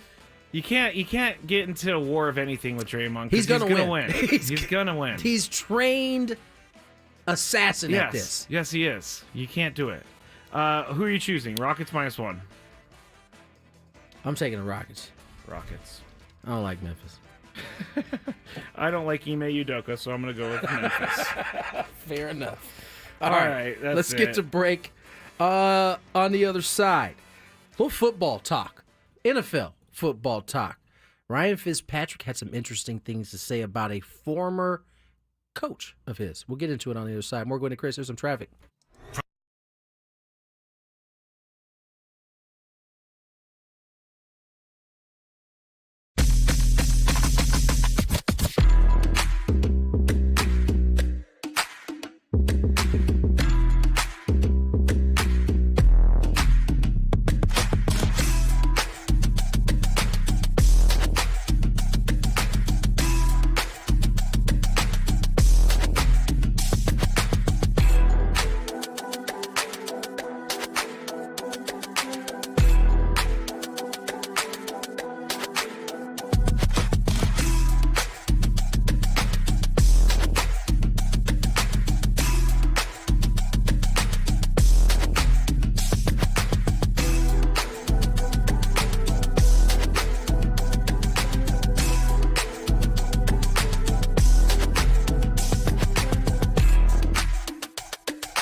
3:23 on the clock. Tony Gwynn Jr. Oh, man. Not good. There goes his camera. Tony Gwynn Jr., Matt Scraby, myself. As I get this camera situated. Boom. Adam's going to come running in here doing the waving thing in front of it. He probably is. He probably hates movies. Because we're the only show, apparently, that has problems with the camera. Well, these things are having mind of their own at this point. That is Chris's camera, so he has messed it up. We are talking, what are we talking here? We're talking about Ryan Fitzpatrick and Andrew Whitworth, That's but right. really what we're talking is Brian Flores, coach right now, defensive coordinator for the Vikings, is going to be involved in a lot of head coaching hiring circles right now. And Ryan Fitzpatrick has a podcast, and he went into playing for Brian Flores. Now, you're probably asking, why is it such a big deal about Brian Flores? Now, if you remember his last coaching cycle, he was the head coach at the Dolphins. Mm-hmm. He was fired and then sued the NFL. Yep. I believe the Dolphins... Dolphins lost the draft pick. The Broncos and another team were involved in some of his interviewing their interviewing practices. And so, I think the one thing that has been apparent was that Brian Flores' first time around was certainly a learning experience for him. Yeah. Tua has spoken on it in terms of, he didn't actually mention Brian by name. No. But it was clear who he was talking about. Pretty much had sapped all of his confidence. Yep. Ryan Fitzpatrick, maybe not in this clip that we're going to play, but in that kind of long piece that he has, about a 3-minute piece, certainly mentioned that. And we've heard, quite frankly, Brian Flores be contrite in his effort to be better. He said he wanted to be better after the Tua thing. He didn't do what a lot of people do nowadays when they get some criticism from somebody, which is kind of give it back. He actually took heed. He said it was hurtful and that it wasn't a great representation of himself, but he did not deny that what Tua was saying. He also said he wanted to be better. And so we say that to say he's about to go through a bunch of interviews. He's made it a point to say he's taking every interview. There's no teams are being crossed off the list. He wants any and all opportunities, including New England, who, even though New England may have other ideas, and that is what Ryan Fitzpatrick is speaking to in this clip. One of the most important things, too, is how did he treat other people in the building? And if you ask the training staff, if you ask the equipment guys, if you ask the people that serve the meals, the custodians, everybody in that Miami building loved him. That's on awesome. that side of the ball. It just became such a power-driven ego trip in the coaching meeting rooms of it is my way or the highway. There wasn't a collaboration. I heard some horror stories after I left. And so I think he's going to have a hard time getting some guys on that staff to say, yes, I would love to coach for that guy again. That being said, I do think he's learned a lot. And I do think that he's shown, the job that he's done in Minnesota this year has been unbelievable. He's such a relatable guy when he just is himself. And I think that's the most important thing for him. And hopefully the thing he's learned the most is you are enough. You don't have to be anybody else. You don't have to try to imitate Bill Belichick. Be you. Guys respect, appreciate you, and want to learn from you. So he's going to be an interesting one in the cycle because of how successful he's been. This is why I hate our media today and how, if you didn't listen to that whole thing, the way it's being clipped right now across all media sides is that Ryan Fitzpatrick is trashing him, basically. That was anything but that. He was honest. He certainly said that. And you know what? It was funny because Scraby, actually, based on the way Fitzpatrick described him, he seems like your type of guy. He was really cool to the custodians, the people who make the meals, the people that work hard. people that work in the building that aren't making the big money. But when it came to his own coaching staff, according to Ryan Fitzpatrick, there was a little bit of ego flexing. That is never going to work.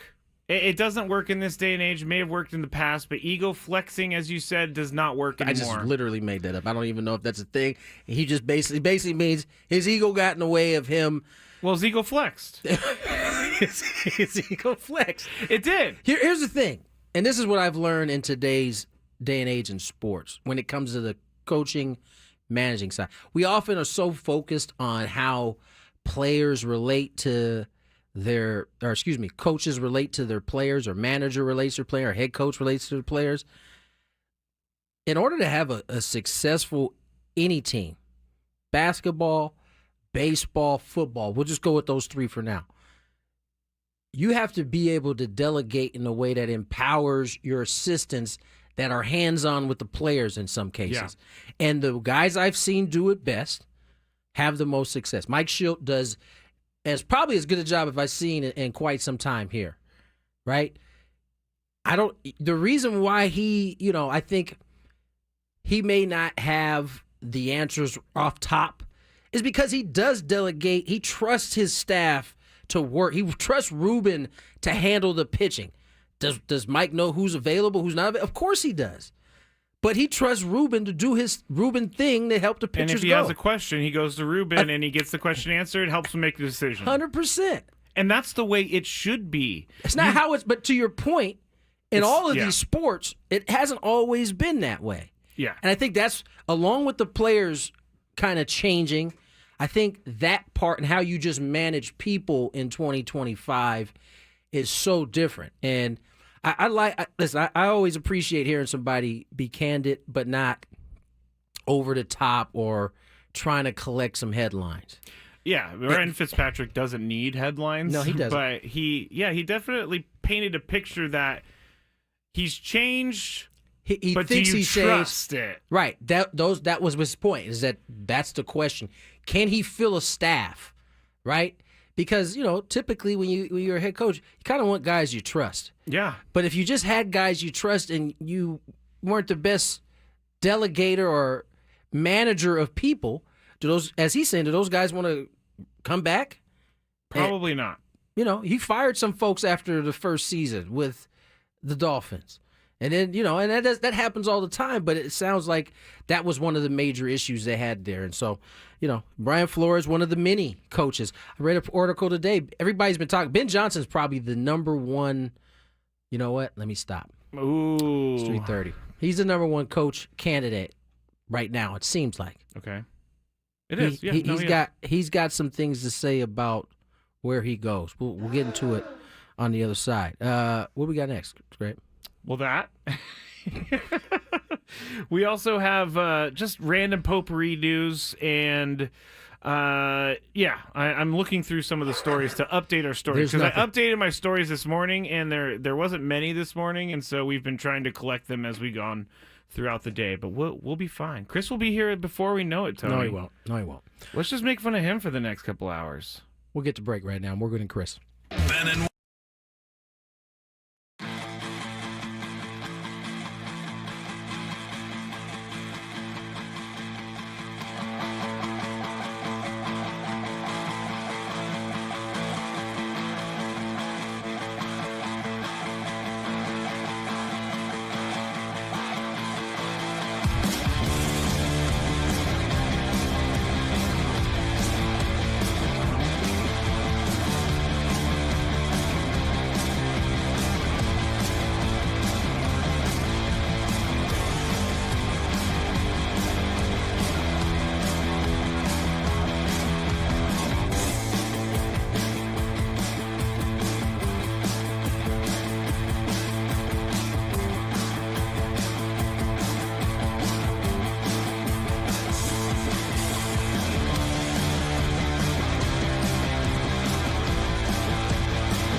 Gwynn Jr., Matt Scraby, still waiting to hear from Chris Ella.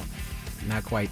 I can tell you that he is wow, he's actually flying above the Great Salt Lake right now. Wow, is that right? Yes, right there. I see it. He's almost there. He's almost there. What was it again that we teased? I teased a couple things, but we really didn't have You said a potpourri. a huge plan. But there was something I said specifically going out. And you were like, we're going to talk about that. And you don't remember? I don't remember. I don't think either. it was last segment. I think it was last segment.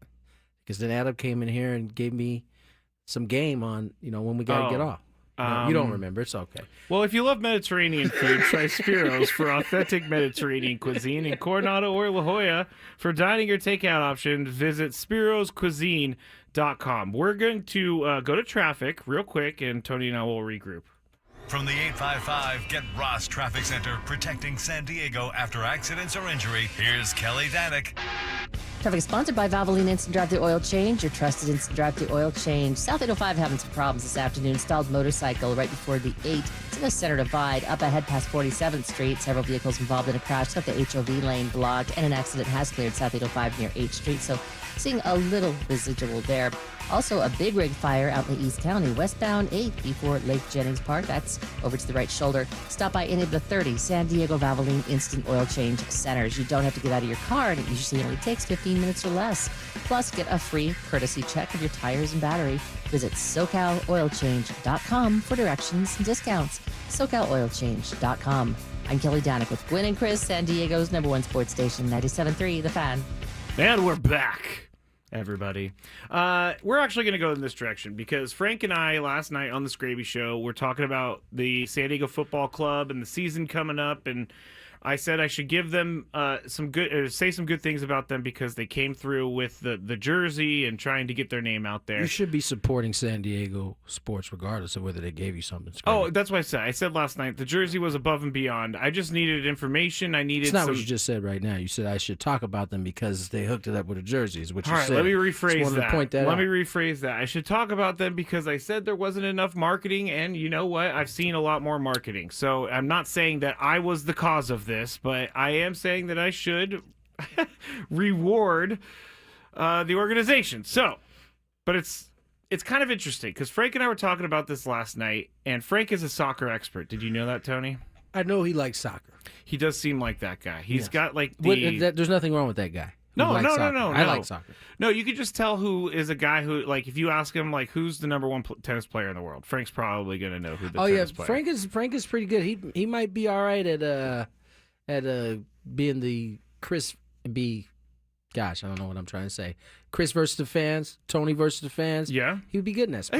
He actually Frank versus the fans. Maybe next time we'll do that, and then we'll realize that Frank actually isn't as smart as he plays. I think Frank might freeze up. I think Frank might freeze up too.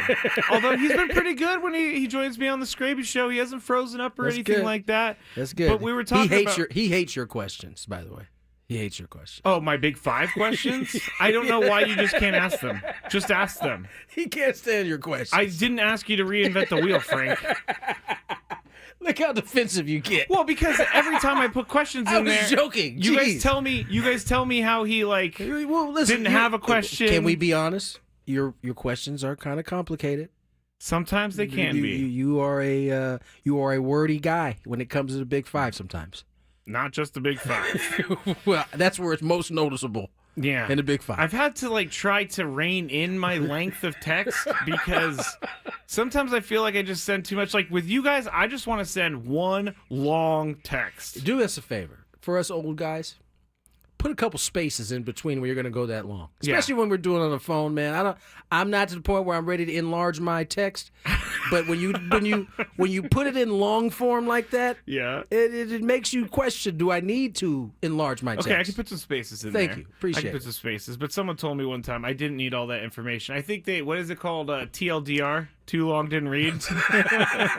You're the king of TLDR. Then. Yeah, people do that to me all the time. But we were talking about SDFC, and I said I'm really excited to get to start watching these games. I fully admit that I am not a soccer expert, but I am willing to learn and willing to become a soccer fan. The problem, Tony, is that all MLS games, all of them. ESPN Plus. Nope.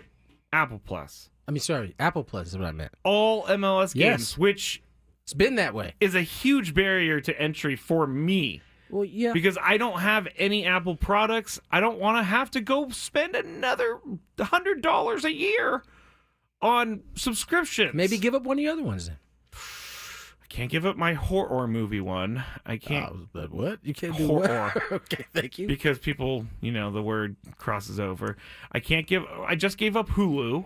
You just gave up Hulu. I just gave up Hulu. What was your reason for having Hulu? Remember Hulu does live sports. Yeah, it's not really Yeah, that I cool say anymore. don't do that, yeah. No, they had that show. I think it's called The Founder, where the Theranos CEO, Amanda Seyfried was the lead in that. You would like that show. Okay. Also, there was another one called Dope Sick with Michael Keaton.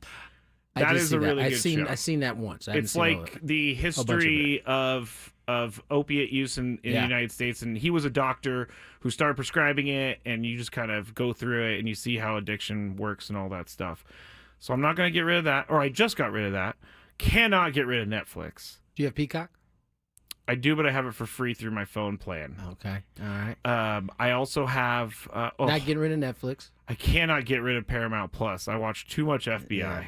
Paramount Plus is legit. I'm watching way too much And FBI. if these you're a days. soccer guy, Paramount Plus is where you want to be too. A lot of soccer Really? on there. Oh yes. yeah, there is. I've seen that.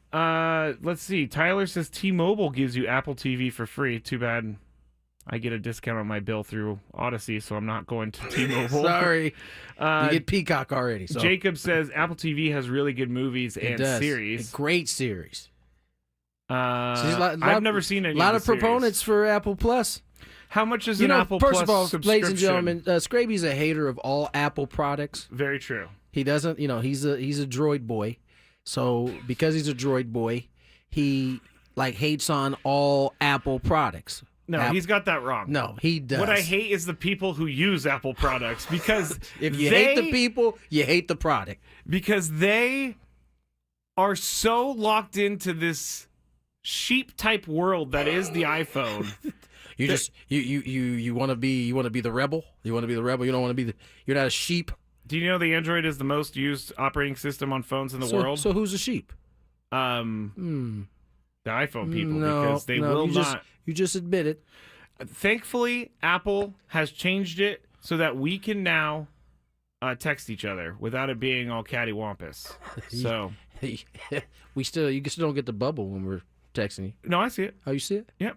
I love it when people start texting and the bubbles go like drum, drum, welcome. drum. Well, no, it happened on my phone with other Android. No, but then, no, then I love it when it stops. I'm like, why did they stop? They didn't send any message. You know what I do? I'll purposely click on it like I'm going to type, and then I'll just set it down so the bubbles just go the whole time. And you think you're waiting on a text. What's he gonna say? I know, that's why I sit there What's he for it. gonna I'm say? like, oh wait, but if I'm on this screen, then they're gonna see I read it immediately. I need to get out of my You gotta text. turn message. off your read receipts. I was talking to someone from a dating app one time, and she said you might turn your read receipts off, and I was like, why?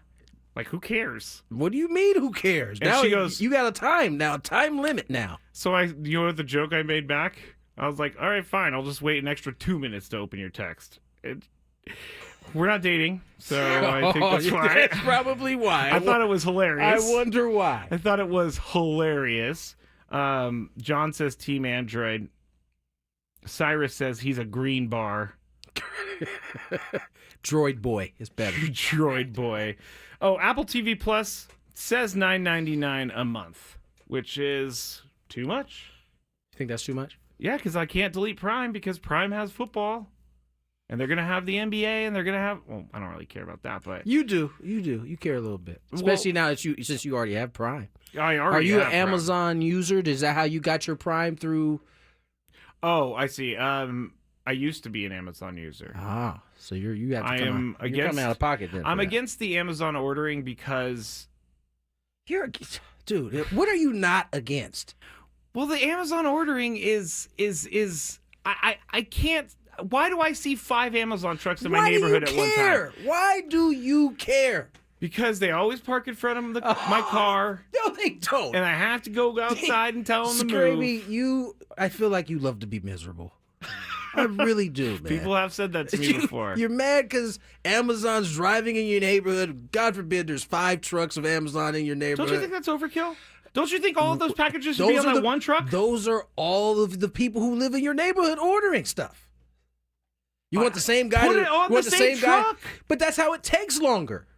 The whole idea is well, no, because you're not ordering from there. I also don't like that they have random people driving through the neighborhoods at 4 a.m. dropping off packages. You scared about your safety? I'm not scared about my safety, but I've had some stuff stolen off of our porch before, so I put up cameras. You got some crazy people in your neighborhood, though, if I can recall. Remember the neighborhood pooper? yeah, neighborhood pooper. We've had a few incidents of different people in your neighborhood, man. Yeah, my neighborhood is kind of weird. I got into a Maybe fight with that lady. the neighborhood is cattywampus and not Amazon. I can come around to that.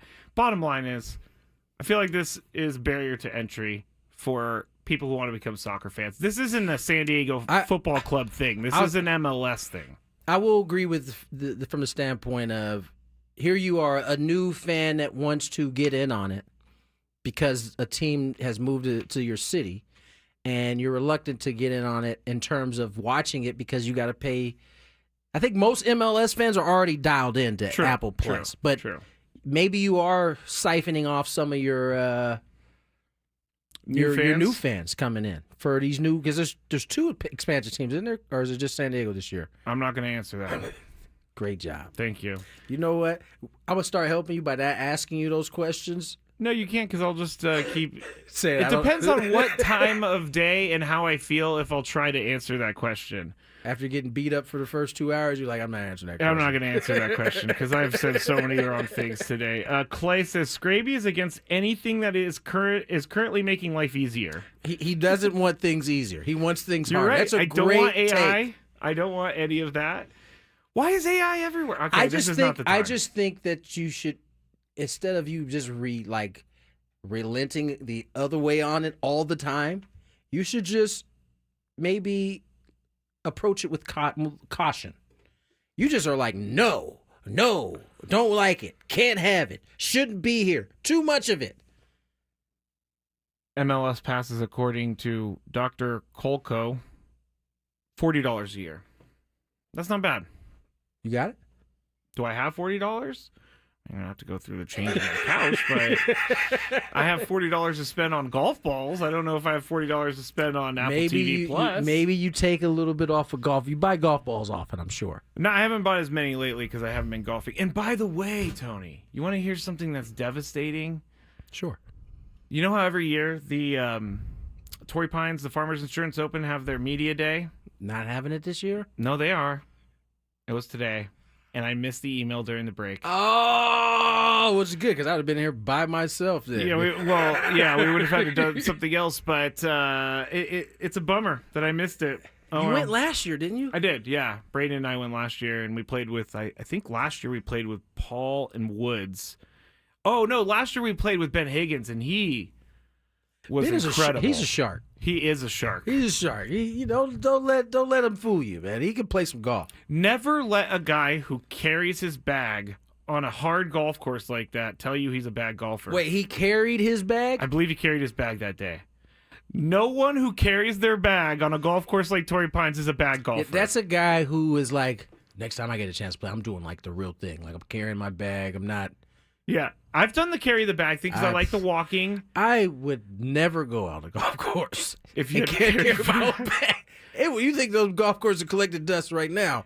They would never see the light of day if there were no carts ever. I mean, obviously, I love a cart, but I also think that there's something about walking in golf that is. Tell me about it. Is explain this idea to me. What is it about the walking that is like, this golf is a walking sport. They invented it so you walk. They didn't have golf carts back in the 1800s when old Tom Morris was hitting the feathery around. Again, you want to make things harder again. Not easy. I guess so. I guess. Carl says Ben has amazing calves. That's true. Ben does have Ben and Chris probably have the top 2 calves in this workplace. I got some pretty good calves. No, you don't. Yeah, I do. Cankle? You know what's really sad? You don't have a cankle. I'm just. You know what's really sad? What's that? Is I was thinking about some of the people I made fun of in high school recently, and there was this one guy who had cankles, and all of us called him Cankle. That's messed up. It really is. For those who don't know what a cankle is, it's a blended calf and ankle. Yeah, you don't have a definition It's between just your calf and your straight ankle. line. Right. It's not nice. It's not nice. Not nice at all. Do you regret anything that I didn't really make fun of people like that. You're just an angel. No, I wasn't an angel, but I wasn't going that. Cankle, saying that to someone's face, it's different than talking behind their back saying it's cankle. You know what I'm saying? Saying it to their face, that's bold. Hey, Cankle, what's up? Right, you gave him a full nickname. I feel really bad, too, these days, because I was not... I was the guy who wasn't, like, starting that, but I was the guy who was definitely you were following. piling on. Because I could see that. I was definitely not confident back then, so I needed to follow. Final Four, first game of the Final Four in football. Kicks off in about 30 minutes. 4:30 kickoff Pacific time, Orange Bowl. Being played at the Orange Bowl. Where spreads won. It's money lines even. What do you think the over under is? If you had to guess. 48.5. Too high. 45 and a half. Okay. Not close though. And obviously spread is one. Penn State favorite. I've picked Notre Dame. Mr. Scraby has picked Penn State despite Chris Ello. I did, yep. Hoping that he can turn the needle on him a little bit. Well, Chris made this whole thing before the break about how Penn State doesn't deserve to be there. He hopes they get killed by 50 in the first round, and they're still in it. And he still owes us a show with a Penn State hat on. He does, and I don't know why he thinks they don't deserve it. I know he hates thinks James Franklin. Well, I know. That's why. That's true. Because they definitely deserve it. They won the right amount of games. What, they got one loss in the year? Penn two State, losses. yeah. 2 losses on the year. 1 to Ohio State, which is a good team. Right. I mean, it's. I don't think these. I think, as you said, he just doesn't like James Franklin. And we know when Chris doesn't like someone, everybody around that person pays the price for it. Especially the team that person is involved with. That's what I was. Chris doesn't like James Franklin because he kicked a field goal when he was up 40 one time. Oh yeah, we talked about that. It's not easy for Chris to hate to put you in the book. Easy. James found his way in there though. Easy. Let's get to break. 4 o'clock hour on the other side. Gwynn versus the fans. 833-288-0973.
4 o'clock hour.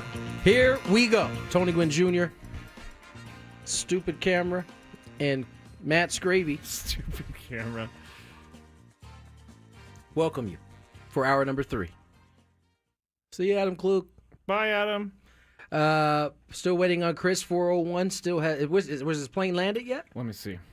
He has just crossed over into Wyoming. Hasn't landed yet. No. Still in the air. Says it's going to be landing at 5:19 Mountain Time, which means 4:19 I don't our think time. He's 18 minutes away. I don't think, and he said is the hotel's close, or that was Reno. He said the hotel was close to the airport. I think people really want me to read it like Chris again. Wait, are you sure, people? Is that you wanting to read it like Chris? No, or people I heard a couple. Okay. Or I saw a couple. Here's what any passenger wants to hear. No, that's not it. Try again. Charter scheduled to land at Laramie at approximately 2:45. Ride to the hotel, set up gear, etc. Hoping to be on by 3:30. We'll keep you guys posted. ... He's not gonna be here. He better show up. We have some spots for him to read later. Well, He's got to get on for the last hour. I think it might be an uphill battle to get him here. We're going to be getting a text here in about 20 minutes. Saying that he's waiting for his keys to get into his room next. That's going to be the new one. It always is something. It's always something. And then we're going to get this. Guys, I had to run up to the room. And then Scraby's poking at him, and it's irritating him more. And then there's a little back and forth between those two, and then we finally get going, and Chris gets in better mood. Well, I just don't understand why the guy keeps saying times that aren't going to ever happen. Why do you keep holding him to these firm times? I'm telling you when he's telling you that he's going to be there. He's not going to be there at that time. So I can't read the guy's mind. Okay, he says he's going to be there at 3:30. I'm telling you. Why don't you believe me? I'm literally telling you he's not going to be there at the time. I should believe you. Actually, I should. Sorry that I don't, Tony. Gwynn versus the fans, 833-288-0973. Let's get to it. If you had one shot, one opportunity to take down the human almanac himself, Howdy, do. now is your time. Listen to me, this guy is dangerous. Now is your opportunity to win a prize. Well, I hope you know what you're in for. Chris versus the fans starts now on 97.3 The Fan. All right. The rules, you have to make it through 3 questions. Each question will get more difficult. If you get the question right, you move on. If you get the question wrong and Tony gets it right, you're eliminated. But if Tony gets it wrong, then you move on to the next question, or you win. If you're a first-time player. Wow. Sorry. Let us know before the first question, and you will get that question for free today. Also, the prize for today, you'll be qualified for a chance to win our grand prize, the trip to Las Vegas to see Scorpions. Sorry. What? On March 6th, plus a 2-night stay at Planet Hollywood and a $100 gas card. Scorpions return with their 60 years of the Scorpions Las Vegas residency show, live February 27th to March 11th at PH Live at Planet Hollywood Resort and Casino. Tickets on sale now at Ticketmaster.com. Now, we're going to go to, we have a contestant on the line that I promised to be first because he's calling from Hawaii, and I believe his birthday was yesterday. Do we have, this is our listener, Rod. Rod, happy birthday. Hello, Rod. Happy belated birthday. Yo. Hey, thanks for having me on. Shout out to the chat from Maui. Tony, I know you've been here before, but man, let's get this show on the road, 2025. Let's do it. Let's do it. All right. I like it, Rod. He was on the line the other day. Promised him, so I'm glad I remembered because I do promise a lot of things that I don't remember. And you don't follow through. So. I don't. All right, Rod. Here we go. Question number 1. Which Padres pitcher may be headed to arbitration after today's deadline? Oh, man. I'm the prince, so that would have to be the king. That's good. That is correct, Rod. All the chat is behind you right now. All right, Rod, question number 2. What quarterback threw the most touchdown passes in the NFL this year? I believe, according to my calculations, I'm answering Scraby's style. According to my calculations, I believe that question was asked yesterday. But, it was? I'll go ahead and I believe it was. And I'm going to get it wrong. Watch, too. And Elo went with the Tampa Bay guy, but I'm going to say it wasn't Lamar. I'm going to say I'm gonna go with my guy. Herbert. Going with Justin Herbert. That was a very Herbert. Chris Ello answer of you right there. That was. Jocelyn says, "Oh no, Rod's had too many Mai Tais." I don't think Rod. This is just Rod. This is just Rod. But unfortunately, Justin Herbert is incorrect. Tony, you gonna give me the question too? What quarterback threw the most touchdown passes in the NFL this year? I think it was Joe Cool, Mr. Burrow. Yes, it was. Sorry, Rod. Thanks Sorry, for calling. Rod. Love the energy, though, man. Have fun in Love you Maui. All right, he hung up. Sorry, Rod. All right, let's go to our next contestant. Let's get to Celeste in Claremont. I don't know that I've ever seen a Celeste name pop up. So hello, Celeste. Are you ready to play? Hi. Hi, Celeste. I'm ready to play. All right. Hi. Have you ever played before? Mr. Tony Gwynn Jr.? Yes, ma'am. Can I tell you something really quick? Because I haven't had a chance to tell you this. I grew up here, and I grew up watching your dad play as a little kid, and I just wanted to tell you that he was an amazing individual, and him and LaDainian Tomlinson are my two most favorite players in the world. So I just wanted to say he's amazing. So that's all. I appreciate the kind words, Celeste. Thank you. That was very nice, You're Celeste. welcome. All right, You're welcome. Here we go. Question number 1. Oh, I'm a first-time player. Oh, Got it in. You got it. I was just about to read. All right. Where did Von Miller play college football? Oh, I'm going to make a guess. Ohio State? The Ohio State. The Ohio State. Stay there, Celeste. I believe he was an Aggie. Texas A&M, is it? I'm sorry, Celeste. You know what? That's Because okay. Celeste Have a great day. because you, Celeste was Celeste. so nice and saying that story about your dad, she gets a first-time player free question next time. Just gotta tell me. Okay, Just there gotta you tell go. me. There you go. All right, thank you, Celeste. Thank you, Celeste. Let's go to our next contestant. Maybe trying to change the rules on Just the fly. angered everyone who's never got a free second question or free first question. Let's go to Steven in Escondido. Hello, Steven. What's up, Steven? What's up, fellas? Not too much. You ready to play? Yes, sir. Let's do it. What MLS team has won the most MLS Cups? Bruh. Bruh. The reason You guys had to give me a soccer term. Well, the reason I'm asking this first is because my gut was right when I looked it up. God, I don't even think I know any teams. And Well, that is a problem. It's tough to give an answer. You don't know a team. No idea. What'd you say? Messi's team. I don't know. Messi's team.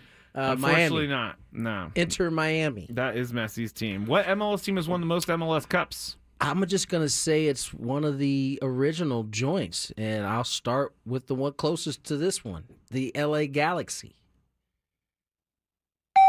I'm sorry, Steven. I set you up for failure. Set him up for failure, everybody. Scrappy, that's kind of what you do, though. I don't mean to. It just happens that way. Costanza in a different body. Oh, God. I had something happen to me recently that was like the most Costanza thing ever. I'm not going to say it because it's very weird, but it was. I could be George Costanza. Yeah, I think you are. Reincarnated. I told Tony, he was like, "Are you George Costanza?" I think you are. Like, I just walk into a gas station and like things will fall over, and I'm just sitting there. Like you knocked it over. Like I didn't knock it over; it just falls over, and then they're like, "Sir," I'm like, "I didn't do anything." All right, let's move on. Let's do that. All right, let's go to Jason in Claremont. Hello, Jason. Hello, Jason. Gravy, how are you doing? Good, I'm We're doing great. well. You ready to play? Well, first of all, yeah, Scravy, I wanted to wish you a belated Merry Christmas. Thank you. Thank you very much, Jason. You have a nice day, okay? I knew that was coming.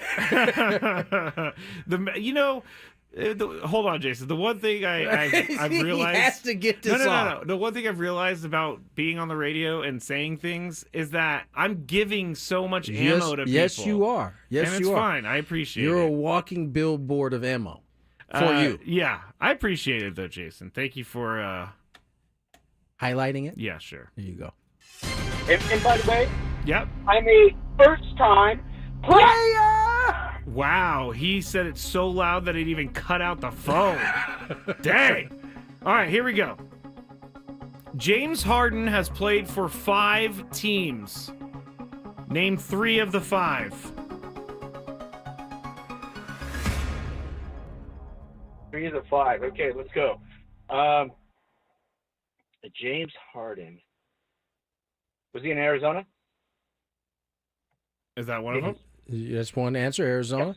Okay. I can't tell you if you're right or not. You just got to give me 3 teams. And Arizona's not a team. Oh, okay, so we can go with Phoenix.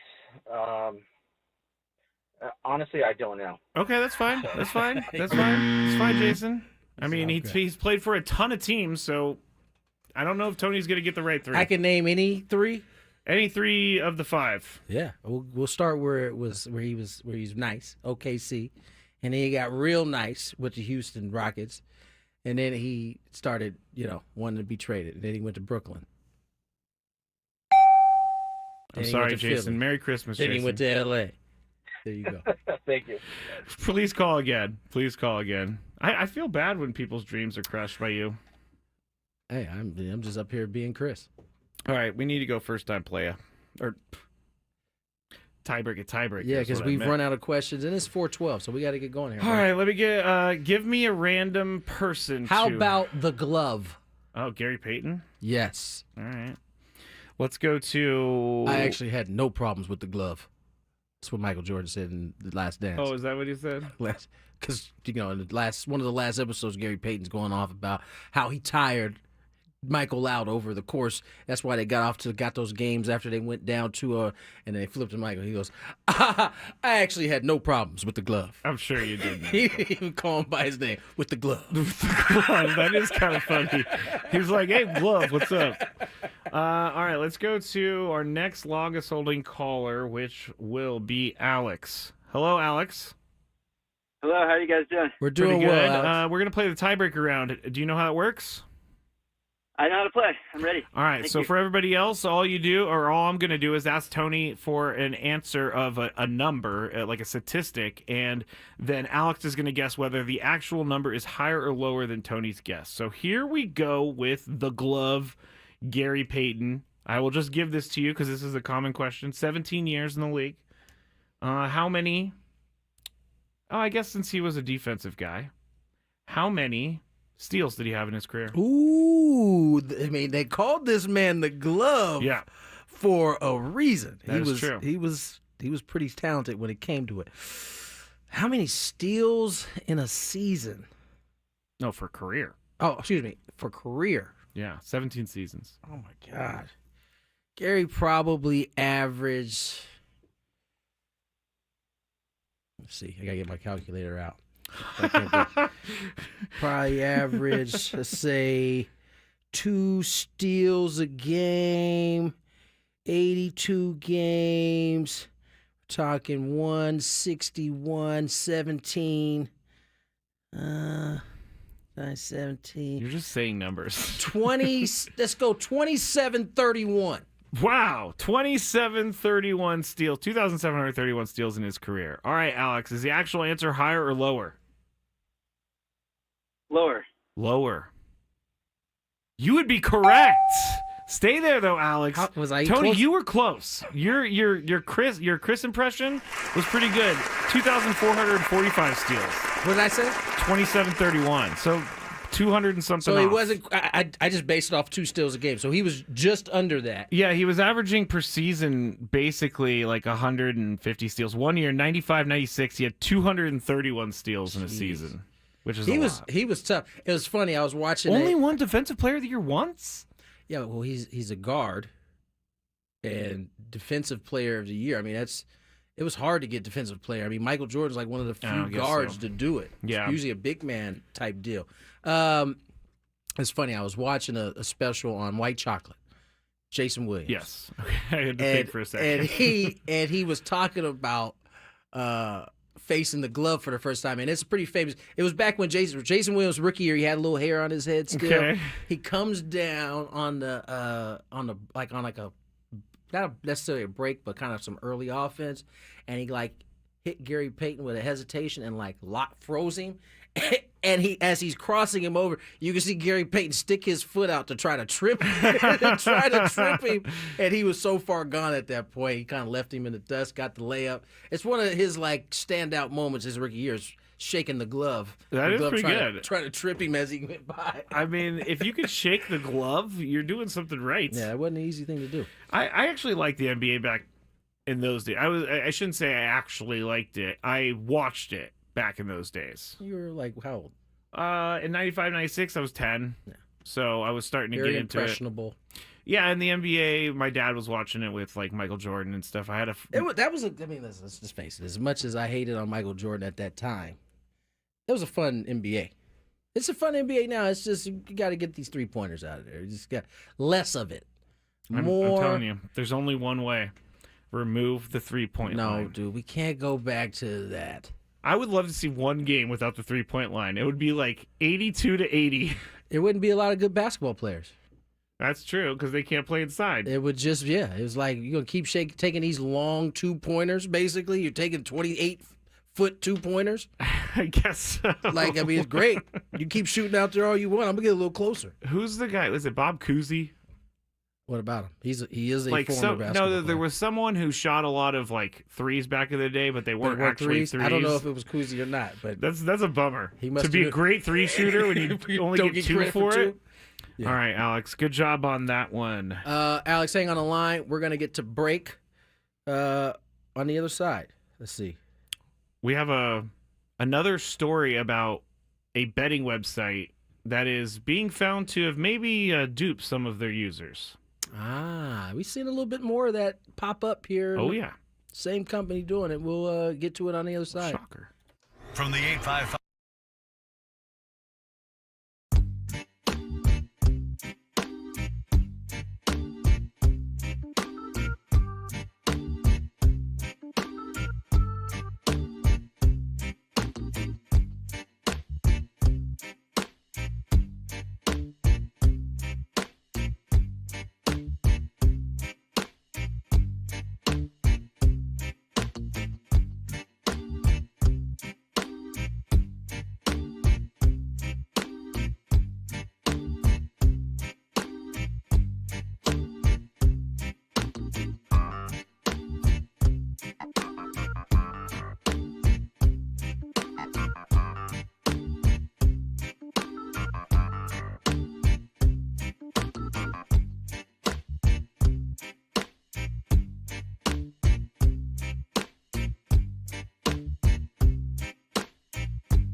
on the clock if you see me and Scravy laughing before we actually turn our mics on. We just got our text from Mr. Ello.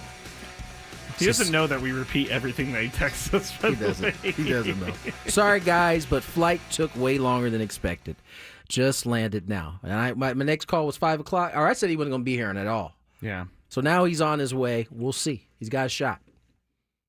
Will we let him join us? I don't know. I don't know if it makes sense if he gets there at 5 o'clock. I agree, but we'll leave it up to him because you know how Chris is. He once he says he's going to be on the show, he's determined to get on the show. He is going to get on the show for at least 5 seconds. No matter what hurdles are thrown in front of him, and he kicks them down, he is determined to get on the show. And McKee says, "Ello isn't sorry." And McKee, I appreciate you, but that's wrong. He does actually care a lot. He has literally argued with us on days we knew, like before he left, like, Chris, he's not gonna make it, man. Don't even worry about it. We got it. Me and Scrappy will handle it. He argues us down that he's getting on the show. So at some point you just let him try to get on the show, and then he ends up not getting on the show. And it's like, it's all good, man. Like, Chris, and he's like super apologetic. It's just like, we knew you weren't gonna make the show. I think it's because he keeps telling us he's gonna be somewhere at a certain time. Just stop telling. Actually, Chris, next time just text us an hour later, and then maybe you'll arrive just text early. us, hey, I'm here. And then boom, too. we can just get on. He didn't know I tracked his flight either to make sure. And you know what's funny is it landed, and right then he said. texted it Yeah. right as it landed. So, Chris is on his way. All right, let's go to DraftKings because yes. I just let the cat out the bag, but no, it's fine. That is the gambling company. Yeah, that is come under fire a little bit, Scrape. Now, we talk about betting in our Daily Gambit, but we also talk about the bad sides of betting because we want to make sure that people understand you can still bet. It just sometimes, people take it a little bit too far. If you bet responsibly, there's no problems with this. But DraftKings doesn't make it easy to bet responsibly. So, Scrape? When you kind of throw out little carrots for people who are maybe starting to chase their losses. Give us a carrot. A carrot of, hey, by the way, if you sign up to our company, we're going to give you $200 of extra money that you can bet on. That sounds fun. Yeah, guess I what? might sign up and too. I've known this because my friend fell for this like 3 years ago. That money is not actually money. That $200. It's credits. It's like an arcade credit. So you have to gamble. Bet with it, but you cannot withdraw it. Like you don't. So let's say you double that 200 into 400. You only get the 200. No. If you win, you win. Okay. But you cannot, and then some of that money you basically, let's say they give you 200 credit. You're like, I don't feel like gambling. I'm just going to take this 200. You can't take that. No, 200. you can't. In some that of would seem kind of weird if you could, though. It would be, but some of the winnings are like put in towards this like little prize thing. Because I use this thing called Better, which is legal in California. Wait, you have an app? It's called Better. BETR. That's not what I asked you. You have an app? I do. It's legal in California. I'm not questioning it's legality. Legal, everybody in California. I'm just saying, like you got. I don't have any gambling apps on my phone. I don't use it often. I make like one bet on a Sunday. I put together like an 11-leg parlay and try to hit it. Another thing a gambler would say. I put a 11 parlay. Yeah, guess piece what? Together. I signed up. They gave me a free $50. You were like, oh, this is It's cool. a different category in my app. It's the better money versus actual money. So if I want to have a crazy 35-leg bet, I could bet with better money. But if I, actually want to win money, 11 leg isn't crazy. It's not crazy at all. 35 is what I need.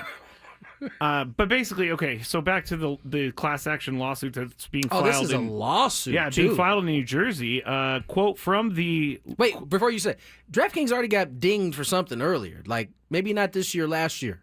Yes, we talked about them, and they have advertising near colleges that is, not fair, basically. It's just trying to get people to gamble. Listen, I remember when I was in college, and it certainly wasn't legal back then in terms of online gambling. Yeah. Those offshore gambling sites making bread off college students. Oh, my goodness. Tons of it. Oh, my goodness. I'm talking almost... I felt like everybody was gambling except for me. I kind of felt that way, too, because I didn't want to do it. Number one, I didn't have any money to gamble. I would have been on the streets if I gambled the $3 that I had in my bank account in college. But so here's from the suit. Quote, DraftKings is tricking users into irrevocably committing themselves to make a Hobson's choice, which is either or. No user could reasonably expect this would happen to them, even if they carefully read the terms. So here's what they're talking about. DraftKings deceived customers by promising new users that if they signed up, their first bet would be, quote, at no risk to them. But the promotion requires customers to deposit money and then place a bet with their own money instead of to get that sign-up money. I mean, that's like a real live carrot. That is a real live I'm going to carrot. get you in here, but hold up, you can't use this money yet. You got to use your money first, bet, and then you can use this money. Yeah. That Get in, that and is then die. you can use our facilities. No shirt, no shoes, no service, Tony. That is no shirt, no shoes, no service. As a kid, I walked into a 7-Eleven one time I'm with not no gonna shoes. lie. I've always thought that people who walked in with no shirt, no shoes, unless they were actually, homeless, Yeah. it was always kind of weird to me. Like, bro, just put a shirt on. Oh, can we talk about Matt Collins for a second? Matt Collins doesn't wear shoes. He's a Buffalo Bills wide receiver. Dude, he was walking in the snow. Okay. And my feet started hurting watching him walk on snow. Like, it was all good. His reasoning is he likes to be one with the earth. Yeah, he sounds like he's But my thing is like when you're walking on carpet, you're not actually walking on the earth. I didn't see him on carpet. I saw him on snow. I'm sorry if you people out there are no shoes people. I find no shoes. I don't weird. mind no shoes people, but not no shoes in like Snow? public restaurants and like restrooms. And yeah. Don't Matt even- Collins. All right, continuing on with this lawsuit. The money that I was talking about, the fun money, is called bonus bets.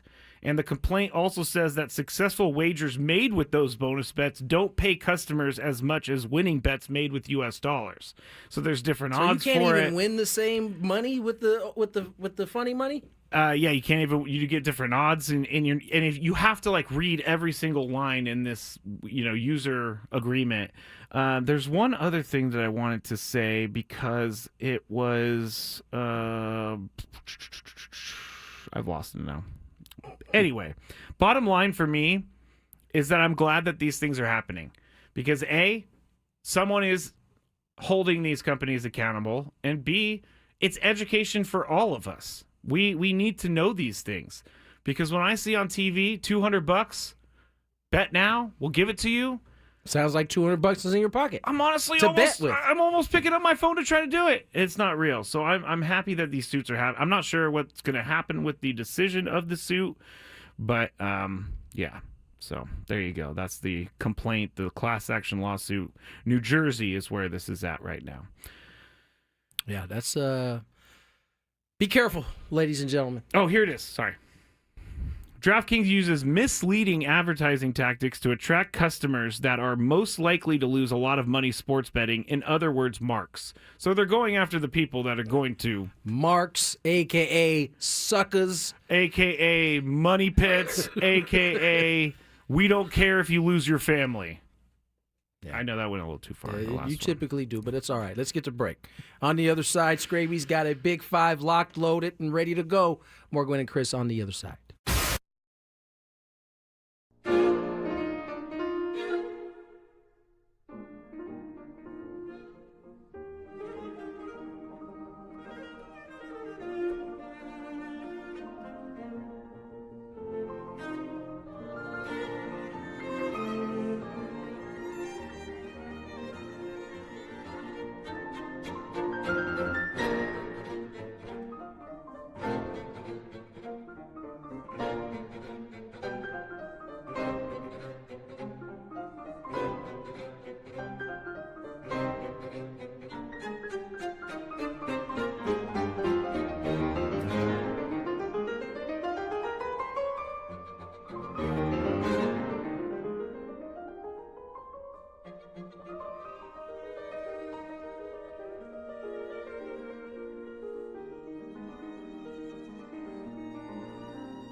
Junior Matt Scraby. Big Five coming your way. We got a kickoff happening, right? Oh, yes, we do. I might have to ditch MLB Network for a little college playoff football. I love when I see the same interview on MLB Network for the third hour in a row at the same exact time. Didn't Mike Lowe have that suit on like earlier today too? Yeah, he did. So yeah, kickoff is right, around the corner here. Supposed to start. Said 4:30 listing. It's 4:38. They have not kicked off. You passed it already, didn't you? What channel is it ESPN? on? Oh, what's ESPN? 206. I do not like DirecTV, everybody. I do not like. Oh, it's embedded in my head. It's in 4 channels. They have 4 different feeds, which I did actually watch the Sky Crane or Skycam feed, which is kind of what they do on Prime, but it's a different angle. It's higher? It's higher and it's behind them. It's like Madden, basically. Oh, okay. Fully Madden. You get a full Madden view, Yeah, huh? and the only thing I don't like about that view is that you can't tell how many yards somebody got. You have to really look to see, because on the field you can be like, okay, 10, 20, but when you're looking at the field, it's hard to see. And like running backs, one time I thought he gained like 7 yards, he gained like 2. So, but there's so many different feeds, and you can also get a no commentary feed, and it's just Oh, I did know because I can't remember. It was last year. One of these games might have been the last big game they did like that, and there's so many people were commenting. Oh, I love the no sound. I'm like, that'd be cool for a little bit. Yeah, a little bit is right. I need announcers. I want people to tell me what's going on. Let's check some traffic and get to the Big Five. From the 855 Get Ross Traffic Center, protecting San Diego after accidents or injury, here's Kelly Danick. Got a collision on southbound 805 past University. Car and motorcycle involved. They're in the center divide. Up ahead, looks like that crash has cleared just past 47th Street. Just be prepared for some leftover slowing there. Now reports of a possible brush fire starting up southbound 67 near Winter Garden. Smoke visible from the right shoulder. I'm Kelly Danick with Gwynn and Chris, San Diego's #1 sports station, 97.3 The Fan. It's that time of the show when we check on the latest in sports. Only the most important topics and questions are brought to light. Stop what you're doing and listen. These news stories will astound and amaze you. The one, the only. Oh my God, who the hell cares? The Big Five starts now on 97.3 The Fan. All right, let's get into this.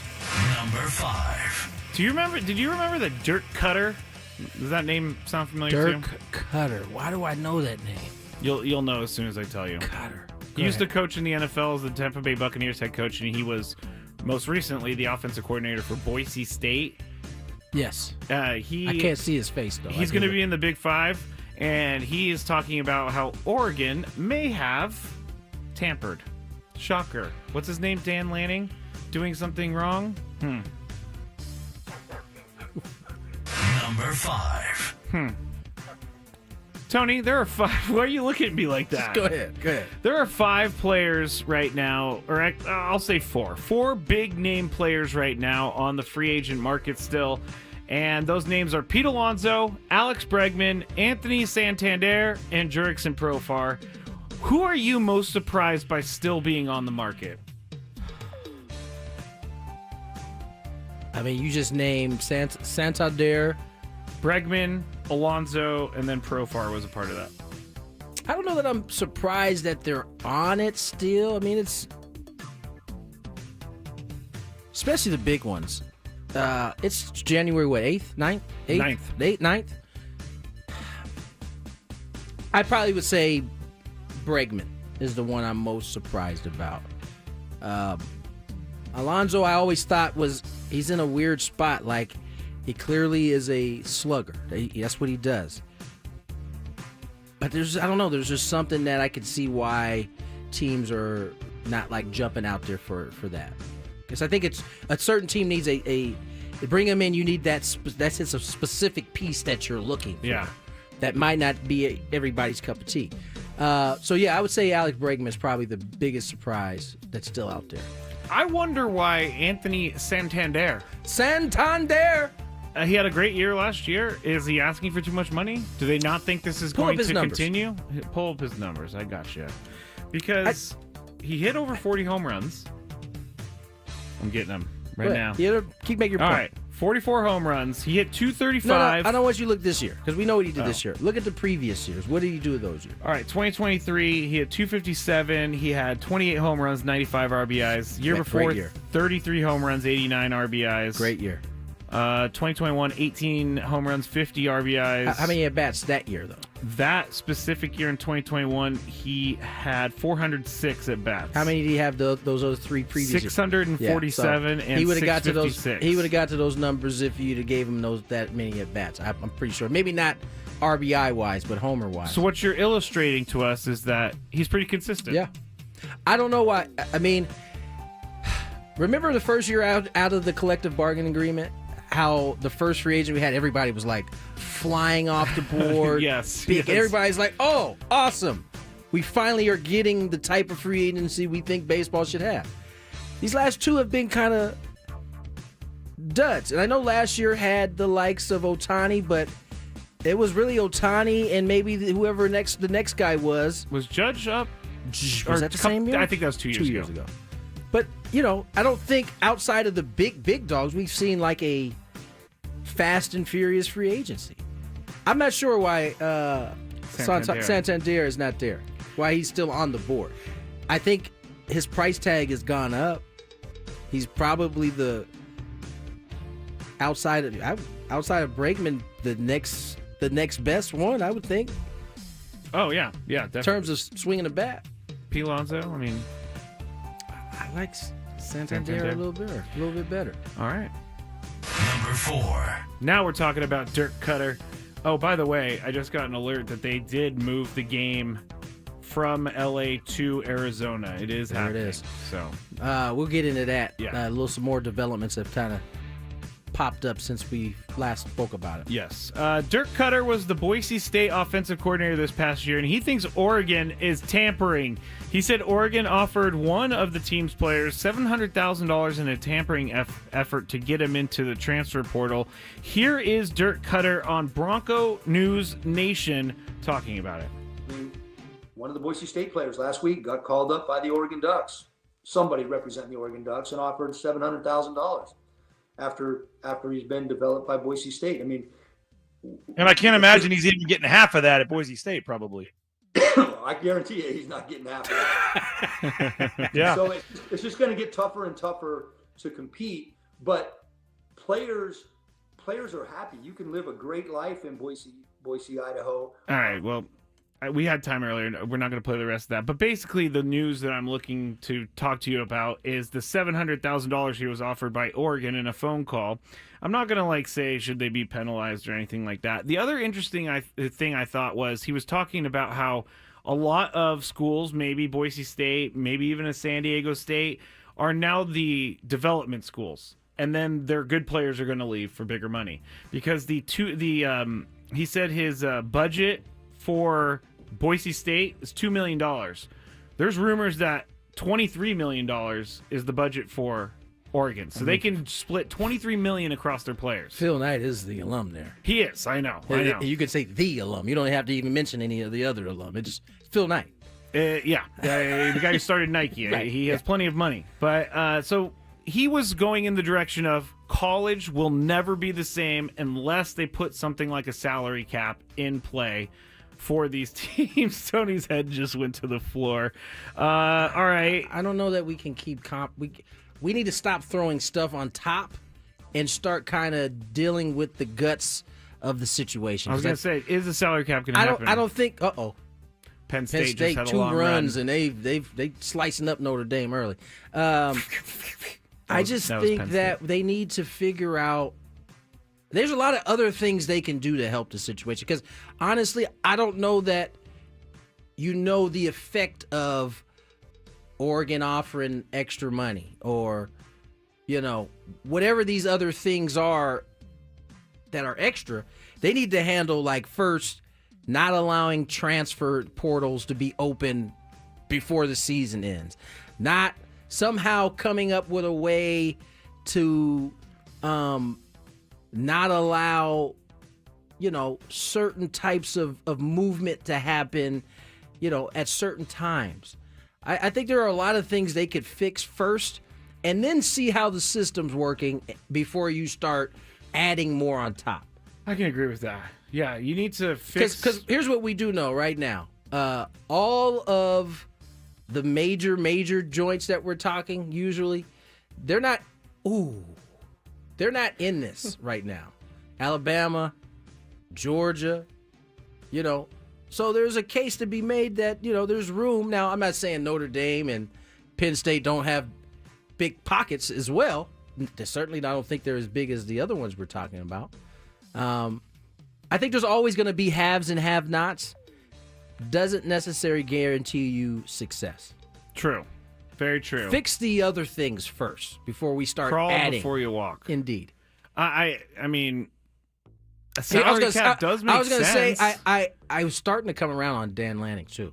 Really? I saw an interview on him, the wide receiver there that transferred while Bo Nix was there, and listening to how he talked about the guys, I can see why a lot of kids want to play for him. I think he's a Kirby Smart disciple, and Kirby Smart is generally known as a good guy. Yeah, no, he is. I think Kirby, he seems like it at least. Yeah. But yeah. Yeah, the salary cap probably won't happen because teams at the top don't want to be anywhere near the teams at the bottom or have fair playing field. Who is going to apply this? No one knows. Exactly. That's the problem. There's no real You're right. body to figure out the transfer portal first. Figure out who is going to be like a commissioner for all of this. Because right now it's a wild west. Everybody literally is doing whatever they want to do. It's true. It's true. Number 3. All right. Coach Prime was on Good Morning America this morning, and he was asked once again, I think this is maybe his most popular question. He gets asked this like every time he goes. He has to be annoyed, but he doesn't feel like he's annoyed in this. Anyway, they asked him about his coaching in the NFL. Here is that moment on Good Morning America. But is there a chance that you could head to the NFL? I know where you're going. you try to go viral, right? Yeah. If I respond, you know we're going viral, right? I know, right? You know what? The only way I would consider is to coach my son. Not son. No. Sons. Okay. I think we're going to go viral with that. Yeah. So that's not a no. Well, I love Colorado. Now, I love my Buffaloes. I love everything that we're building. I love everything that we're doing. And I love Boulder, Colorado. I do. So there you go. That was his answer. You're going to hate my question, Tony. I'm sure I will. And I'm going to go first. When is Deion Sanders considered a helicopter parent? This is a really stupid question. I think it's right now. Okay. You don't have to go everywhere your sons go. You don't. You can let them be their own human beings. You can do your own thing. You can stay at Colorado and still be great, Deion. But I think it's getting to the point where he needs to let go a little bit. Let go. And this is very easy to say from a guy who doesn't have any kids that are able to play at the NFL level. But I think it's time to let go. Tony? Are you done? Yeah, I'm done. Did you know that Shiloh was once at South Carolina as a cornerback, first 2 years? Shiloh was a cornerback at South Carolina? Yeah. I did not necessarily know that. Deion wasn't there. He was... Well, he wasn't. He was at Jackson State. No, he wasn't even at Jackson State. He was... Oh, so he wasn't coaching high yet. school. Ah, okay. So, yeah, doesn't make any difference to me. Just saying. Wasn't a helicopter parent then. He's had his sons the last 2-3 years, I believe. One year at Jackson State, 2 years here at Colorado State. I think he's answered this question, and he said, I'm not going anywhere. I think he threw out coaching my sons because he realized it's a very unique situation. Not that only would have that, to happen. it's probably very unlikely that they get drafted by the same team. Yeah, it kind of gives them an easy out. Different answer, so you can ask the question and him not have to give the same answer. I think he has no intention of going. I think he has a great setup. He's got a great class coming in. I don't think there's a reason to leave. Now, if that situation presents itself, then maybe we have a different conversation, but it's highly unlikely it does. Number 2. Let's move forward. The Winter Classic is headed to Florida for the first time in NHL history. The New York Rangers and Florida Panthers are set to face off in the 2026 event at Miami Marlins Lone Depot Park. The NHL has previously played outdoor games in locations including LA, Dallas, and Nashville, but the upcoming Winter Classic will mark the southernmost outdoor game in league history. Tony, my question to you, if we're going to have a hockey game outdoor, doesn't it have to be in a cold weather city? Doesn't it feel better when it's in a cold weather city? I don't want to see hockey in 80 degrees. Yeah, I agree with that. Florida in a dome, like that doesn't count. And I get it. Floridians like hockey too. Yeah, they do. They got a good team, couple good teams out there. Yeah. But yeah, I agree. Every time I turn on one of those games and it's sunny outside, or they're talking about the ice melting down, it's just like, why do you guys keep putting it in a warm place? We're playing a sport that Florida, needs ice. I don't care what time of the year it is. Ain't gonna ever be cold enough even for if ice it's indoor. Right? Nah. I need like Mystery Alaska type stuff where it's freezing outside. They got some snow. The number 1 doesn't really count anymore because at first I was gonna take issue with John Heyman saying that LA is America's most beautiful city, but I think I should probably back off. That's an East Coaster speaking on West Coast things. Okay, so I did have so it's okay to be irked by that? I don't know if you need to be irked. He's just wrong. It's all right. He It's not said, the first time. Sending good thoughts to everyone in LA, and then for some reason wrote America's most beautiful city. I disagree, John. He knows that's not true. He wrote it though. I know he did. But all right, he's in the moment right now. It's worth it. All right, that's it for the Big Five. More Gwynn and Chris, 5 o'clock hour, the happy hour on the other side.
Matt Scraby.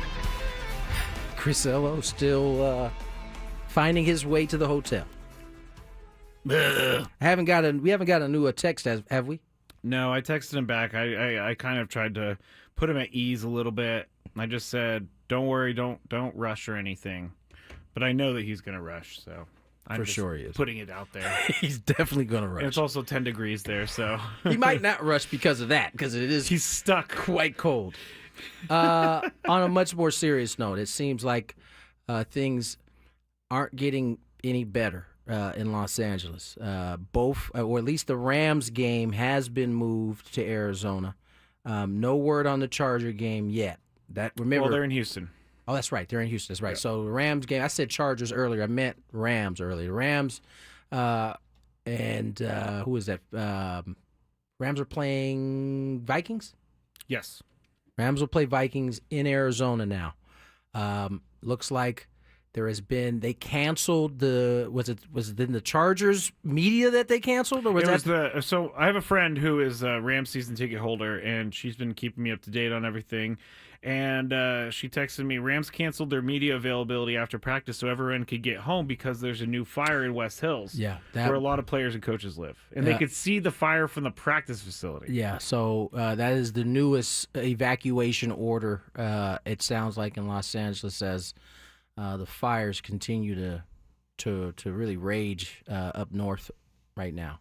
I saw a number earlier, and it's probably risen at this point, but that 180,000 people have been evacuated, or at least told to evacuate.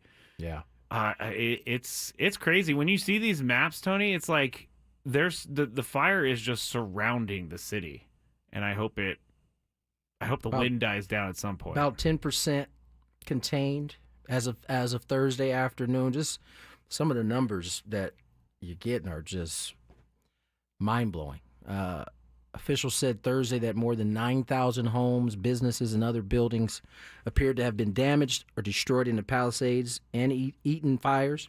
Around 5,300 of these structures were destroyed in the Palisades fire, while another 4,000 to 5,000 structures were estimated to be damaged or destroyed in the Eaton fire, burning in the Altadena area. And so that was just leading up to this afternoon. The new fire in West Hills is a new one that has popped up. So the conditions aren't turning in our favor yet in terms of no wind or very little wind, where you can start to kind of trap some of these fires. As long as this wind is moving, it's dangerous for everybody. Super dangerous, especially for the men and women out there who are fighting these fires to try to keep homes and the people safe. So make sure you keep all of our first responders and firefighters at the top of your list for prayers, and the folks who lost homes and are displaced right now. Because you said how many people? Earlier it was 180,000.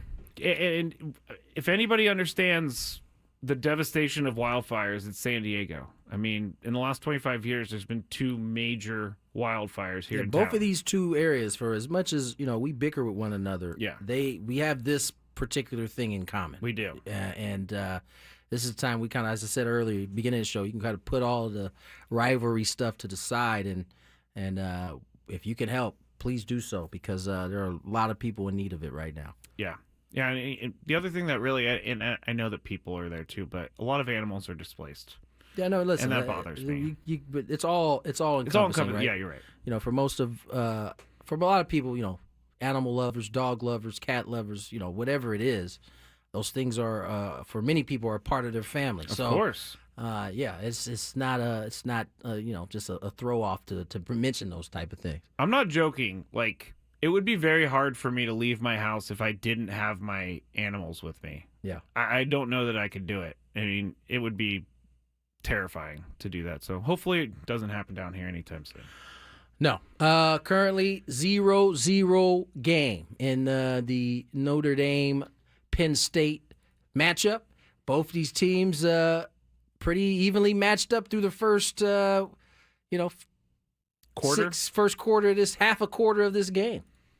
I didn't know what to expect for this game. I thought maybe Notre Dame was going to come out on fire because they've been so good, and Penn State, has been good, but not. I think Penn Notre Dame State good. has heard a lot of the noise that folks like myself and LO have been bringing to their ears about them not being necessarily worthy or not feeling like they can win the big game. Because, quite frankly, as much as it's all eyes are on Lamar Jackson and Josh Allen for this playoffs, same thing goes for James Franklin. Oh, yeah. I mean, he has not been able to get over the hump in terms of the big game. This is a big game. He got the first one that, many people were expecting him, including me, to, lose? Yes. And I was he going to didn't. use something more colorful, but I kind of caught myself. But yes, exactly. So to did lose. Chris. Chris really wanted them to lose. We're going to get him that Penn State hat one of these days. So, at this point, good game so far. The other game is tomorrow? It's tomorrow, yeah. Texas OSU. Yeah. Another head coach. I don't know. The conversation has changed a little bit for Mr. Day. He's not going anywhere. Going into that last game, if he lost it, it felt like we were going to be talking about Ohio State maybe giving a new coach. Yeah, the first game when they were playing at home against Tennessee, if they were to lose that one, I think there was. But even though the athletic director kept Who did they saying play the he's safe, second game? Did they play the second game? Who did they play the second game? Yeah, they played the second game. Was it Oregon? They smashed Oregon. That's right. That's God, right. Our memories are so bad. So bad. That was like the marquee matchup, too. That was. It was a couple weeks ago. Yeah, you're right. I think after the way they handled Oregon, it kind of, I think that's why it's been crickets on, hearing those type of things. Yeah, I didn't expect that. I thought Oregon was going to put up a better shot. What do you think that game's going to fare like? The Ohio State and Longhorns. I don't know how to pick this game because I feel like everybody's like, oh, Ohio State should run through Texas. I feel that way. You do? I do, but you're right. I feel like there is some sort of trap there. And here's the thing. Everybody's like so in love with Ohio State after these last two games. They've had the same talent all season long. They just haven't played consistently like we saw against Oregon, or for that matter, their first matchup. I can't remember who it was that they ran off the field, but we haven't seen it from them consistently. I don't think anybody's ever doubted the talent. Matter of fact, that's part of the reason why Day was under fire. I think they have the most expensive team in terms of NIL and stuff in all of football. It wouldn't surprise me. And it definitely wouldn't surprise they me. haven't lived up to playing the level that they did these last two games. So if they can continue that, I think they're the clear-cut favorite to win it. But I'm not willing to bet that they're just going to automatically keep playing at that level. No, it's true. It's not as easy to put they would have to win 4 games to win the national championship. It's not that easy to play great for 4 straight games. Yeah. But yeah. Well, anyway. I just got a text from, or not a text, I got a repost from San Diego Padres. Oh, But it's all information we already knew. We have avoided, it's the official tweet. Okay. Should we bring that up right now? We have avoided arbitration with 5 players, agreeing to terms with Luis Arraez, Luis Camposano, Adrian Mortejon, right-handed pitcher Jason Adam, and Dylan Cease on 1-year contracts through 2025. Did not. First comment below. You want to guess what it is? Oh gosh. Is this a Padres tweet? It's a Padre. It's a Padre. It's a response to that tweet. Something about sign Michael King. Ding! I knew it. Extend Michael King. First comment. Well, I think we should maybe explain that a little bit because I got a lot of questions about that this morning because I got texts. Oh, they let go of Michael King? No, they did not let go of Michael King. He's still on the team. He's still going to play for the Padres. Actually, the first 3 after are extend Michael King, extend Michael King. But King, what about King? Okay, so Michael King is a fan favorite here in town. He is. They're gonna be okay. If anything, he has to go to arbitration to get a number from a judge, and then he'll play for the Padres this year. He will be on the team, one way or the other. Yes, he will be on the Padres team. So when they say that they did not come to an agreement, it does not mean he is off the team. They didn't say we are non-tendering. Yeah, that would be crazy. Yeah, they're not saying we're non-tendering Michael King. And I know that you didn't want to talk about it, but I think that Michael King's name is going to start coming up in these trade rumors. I don't think so. I know. Why do you think Michael King's name is going to come up? Because why wouldn't it have come up already? Because we love him so much. They don't care about us loving him. Well, no, the Padres, I know that they don't care about that, but like If they we gotta heard move- the name, we heard Dylan Cease. Right. Forever. Why? Why do you think that is? Maybe no trade. I think it's because he's probably the easier one to stomach losing because Michael King was so good last year. Who do you think would get more in return? Oh, in return, probably Michael King right now. And so you think that Padres like we wouldn't give up Michael King? I think at the end of the day, it's not. I don't think it's really on the table for them to trade Michael King at this point. It would be hard to. I think that's why we have only heard Dylan Cease's name and Luis Ariz. I don't think that's by mistake that we have continuously heard those guys. Yeah, but Luis Ariz making $14 million. Dylan Cease making $13.75 million. We'll see what happens with Michael King, but he's on the team. Everybody. All right, let's get to break. When we return, Tyreek Hill, the cheetah. Oh, cheetah. Clean up on aisle 5. Yes, indeed. I'll explain when we return. More Gwynn and Chris. There's some traffic.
Before we get to the cheetah and his cleanup, it's not real. It's his cleanup done by his agent, Drew Rosenhaus. Drew Rosenhaus has to be getting paid really well. He's good at what he does. I'll tell you that. He takes a lot of hits He for Tyreek. does. Forget just Tyreek. Do you remember the hits he used to take for T.O.? Oh, yeah. Do you remember T.O. being in front of his driveway doing sit-ups? Yes, I do. Drew was there that day, too. And he's probably like, T.O., this is not a good idea. He's a he's a ride or die agent. Like he is. He's not just willing to get you the big bucks, but I can say Drew Rosenhaus is working for his. Like he's in front of the cameras, he's talking, he's doing all kinds of the dirty work to go along with his pay. He smooths over things that his clients mess up all the time, and some more than others. Tyreek Hill. As I said, we were going to get to. Before we got to Cheetah, I got sidetracked because it's about Drew Rosenhaus there. But Martin Perez, I forgot to mention, signed Padre, who really came over, was a huge piece in the second half for the Padres. Yep. He signs with the White Sox for very cheap. What was $5 million? I don't know why the Padres didn't look at that. You know what he's making last year? No. So, yeah, I thought you got spot track, man. I know. I got to go get it. A $5 million deal. It comes in the form of a $3.5 million salary, $1.5 million buyout on a $10 million mutual option for 2026. Do the pod? I mean, I just don't know why. I feel like he was making. You think a lot he was making less than that? Ah, okay. So maybe that's it. I'm going to Spot Track. And I'm here. Where you got? How much did he make? He had $8 million last year. So but the Padres only had to pay very little bit of that because they got him at the trade deadline. Yeah, so it's prorated for whatever August, whatever it was. So maybe like $2 million, $3 million. At that point, he's pretty much got most of his money at that point. But why don't the Padres want someone like that on their staff? It's not that they don't want somebody like that on their staff. They may not be willing to pay $5 million, and I know it doesn't seem like a lot. But if they can't come to agreement with Michael King, and we're assuming the numbers are where we think they are, okay, then they're probably not going to be willing to go up $3 million for Martin Perez. That's true. That does make sense. But and this is where I get caught in this, because the price tag makes me think, oh, he was affordable. And they're looking for affordable arms right now? They didn't go after him? What's going on here? Affordable compared to what they were paying last year? You're right. It's not. It's more expensive than last year. Right. And that's the other thing is this too. And in Martin's case specifically, right? Are you going to get the same production for a full season? Remember, he came over, it was like a new start for him. He hadn't had logged a bunch of innings anyway during that year. So he came over and was able to kind of, get his get his tutelage from the pitching whisperer, and then Yeah, go that's out and true. just and shove. He was great. He was great for the Padres. For the Padres last year, he was 3-1 with a 3.46 ERA, 52 innings pitched, and he struck out 44. But yeah, he made starts when they absolutely needed a win, and he delivered. He never got a shot in the playoffs either. No, he did. We'll never know what would have happened. Y'all would have lost y'all mind if Martin would have pitched. Y'all better knock it off. If they would have started Martin Perez instead of Dylan Cease before we knew what was going to happen, y'all would have all lost y'all mind. I would have been like, "This is the most brilliant move I've ever seen in my life." Yeah, right. I'd be like, "Man, Y'all this is would have why." been complaining to like the upteenth. I probably would. Yo, all would have. Say he gives up 3 runs, they lose Y'all the game. y'all barely wanted Cease to be in there. You were a little Which I itchy don't about well, that. yeah, because was he game 1? I think he was game 1. He gave up some runs against the Dodgers and put them behind. Came back on 3 days' notice. Came back on 3 days' notice. Didn't pitch well. Did not. And the rest is history. It's kind of how it goes, Scrape. Unfortunately. Yeah. Yeah. I just, I every once in a while I think, man, that was their year last year. They had it. They had all the pieces. I'm not gonna lie. I very rarely, you know me, I don't do the like, oh, this is the year. I just like play it out. Yeah. But even I thought to myself, this team is this could be the team. They're playing really good baseball. It came out of the All-Star break on fire. And AJ made all of the trades that he needed to make after getting taxed. Michael Flix is here. Yes. So Martin Perez ends up with the White Sox. Let's move to the other story. Remember the other day, Tyreek Hill after the game. First, did you see the clip of Jalen Waddle? Jalen Waddle on the field. Yeah, on the field. Did you see that? I did. You can't really hear it, so I'm not going to play it. You can't hear it. Yeah, but they had the words. They had the they words, put subtitles they had on the it. subtitles. I was sitting here with my phone next to my ear the whole time trying to hear it. Subtitles. He said, he said, Cheetah, you done? Yeah. That was that was the moment Cheetah said, I'm done. And a lot of the titles, the reason I clicked on this article was the shock from Tyreek's teammates when he refused to go back in the game. You couldn't tell anything. They got their helmets on. It was just like, whatever. Like, okay, on we'll to the go next back play. into the game. We've already had the playoffs, but that is a bad look. It's bad look. And then after the game, he only poured gasoline on it. Yeah, he said, I'm out. He said, I'm out. And everybody, he did this the week before and then kind of backtracked like, oh, well, I didn't mean it like that. This is what I meant. Yeah. Back-to-back weeks, he does it again. Yeah. And so, everybody's left to, okay, well, I guess Tyreek wants out. We find out yesterday, according to GM, Tyreek didn't ask for to be traded. Didn't mention the it. GM didn't ask him if he wanted to be traded. If I'm the GM, I'm not asking him if he wants to be traded. We're just talking either. about the future. Yeah, we're going to talk about you being here. Yeah. And so today, I said clean up on, I should have said on aisle 10, because that's Tyreek's number. I messed that up. According to Drew Rosenhaus, Tyreek is committed to the team. After Hill's recent post-game comments seem to hint at a potential exit, here's what Tyreek said. I'm out, bruh.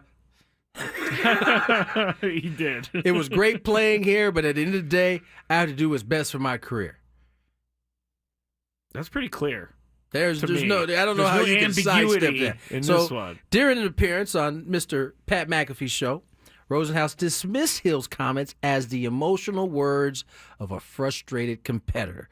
I believe Tyreek is a great asset to the Dolphins, and I think he's the least guy people should be worried about in this organization. They have many more worries. Tyreek Hill, not one of them.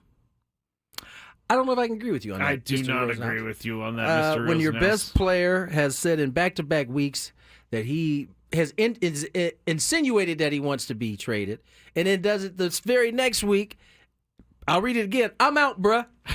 It was great playing here, but at the end of the day, I have to do what's best for my career. That seems pretty straightforward and dry. There's right no there. way that we could twist those words whatsoever. It ain't us. We didn't misread. His quote is not being taken out of context. That's the favorite of everybody. Honestly, I thought it was taken out of context when I first saw it. I'm like, there's no way he said that. Oh, I'm watching him say this. He did. Tyreek Hill needs to learn. And I'm guilty of emotional outbursts all the time. Tyreek needs to know his words matter. They do. And even if you're upset, maybe don't say that to the media. It's not everybody's strong suit. It's not. It's not. Having a governor, it's not everybody's strong suit. Well, he is Cheetah, so he's used to running wild. Full speed. Full speed ahead at all times. So it looks like, at least according to Drew Rosenhaus, that's not happening. However, Rosenhaus stopped short of confirming that Hill wants to remain in Miami. Wait, what? This is at the bottom of it. He says, as he has yet to speak with his client about the topic. Let me just say this. This is Drew talking right here. Oh, gosh. I've got to have that conversation with Tyreek. I'm not going to speak for him, he said. I'm not going to say he does, he doesn't. That's a discussion I'm going to have with him that I haven't had yet. So, actually, he hasn't necessarily... What? That just contradicts everything that he said in the beginning. As you get down to the bottom of the article, that's where he gets into, I haven't had to actually had the conversation. But you just said... So Tyreek very well may still want to be traded. Yeah. He just doesn't know yet. All right, we got to get to break. But he just said... Yeah, I know. Tyreek doesn't want to go What did we anywhere. say about him, though? This is why he gets paid the big bucks. Because he cleans up the messes. He's spinning us around in a circle now. Cleans up in aisle 10. Exactly. All right, let's get to break. We'll cap this bad boy off with our high school report. Basketball report. Michael Flicks joins us next. More Gwynn and Chris.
All right.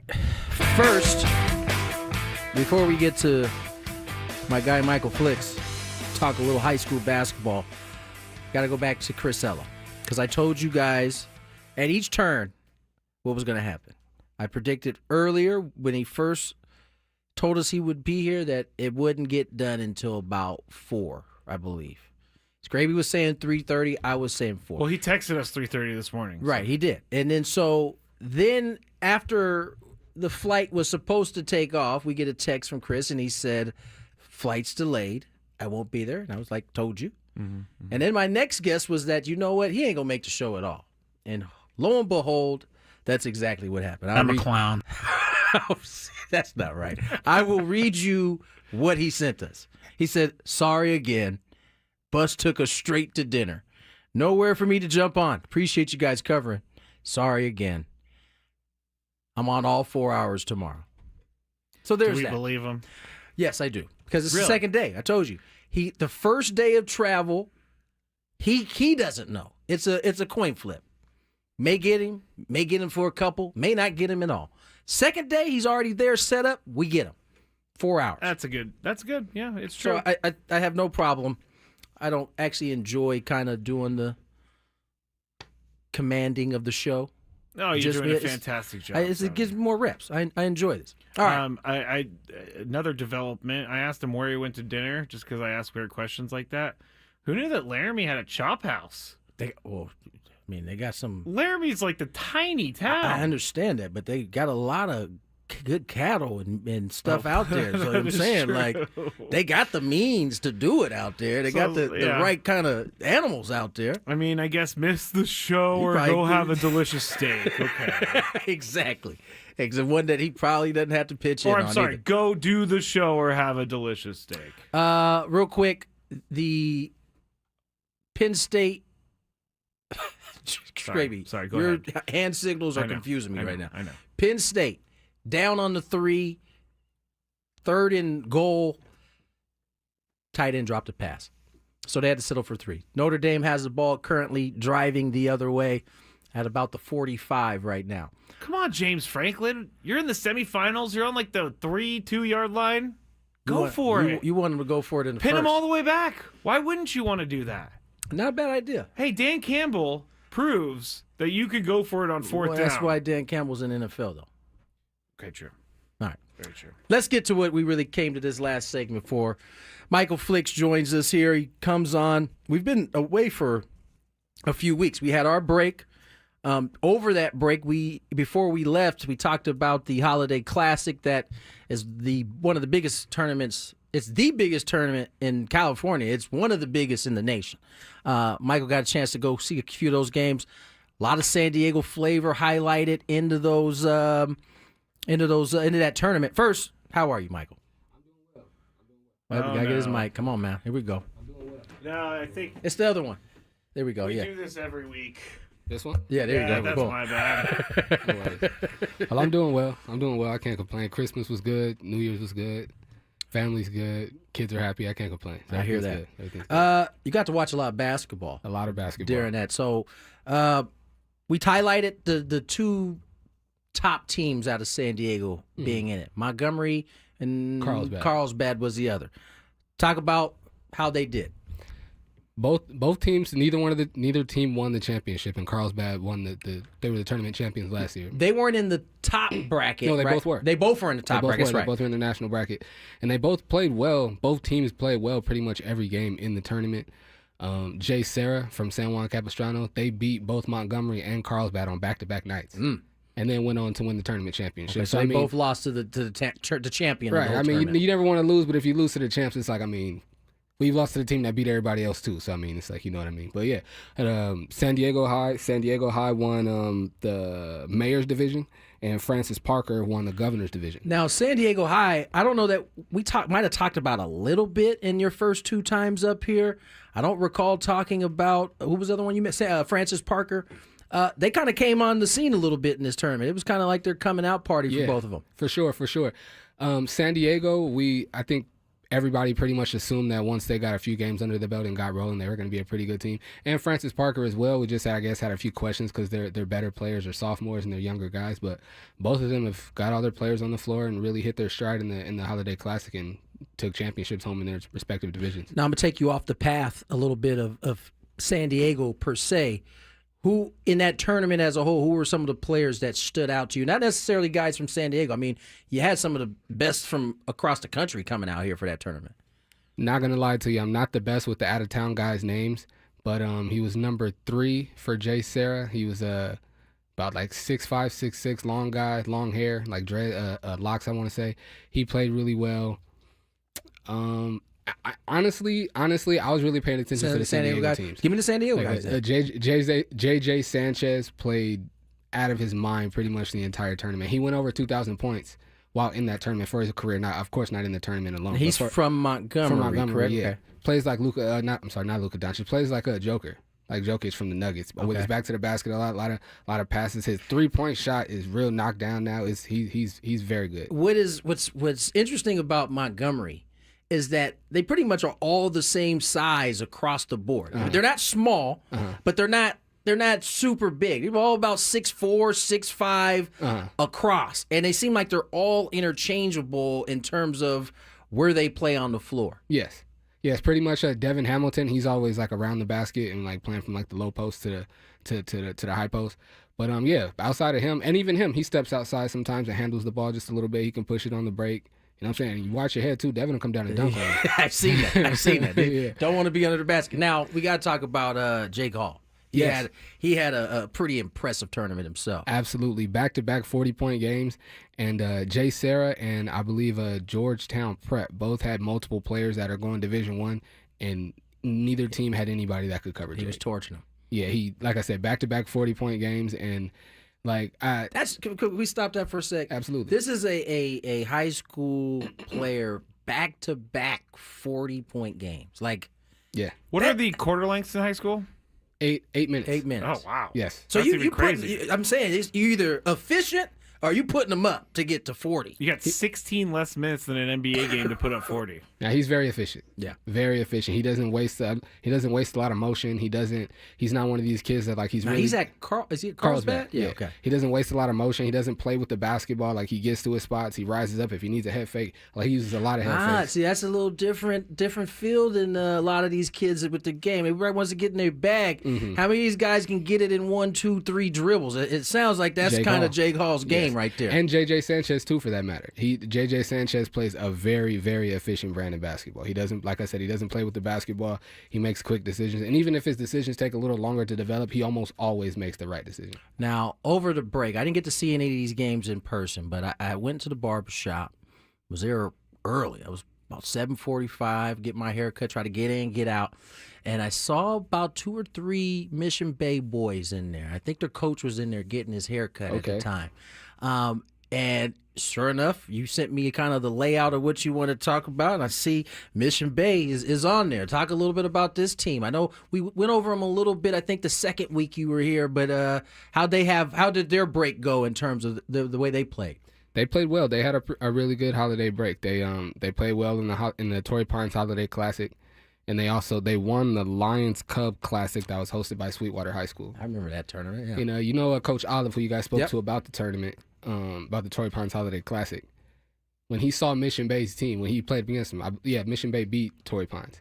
He was I forget what paper it was, what article it was, but he said in there like that's a team full of men, like kind of like how you said like the Montgomery's about 6'4".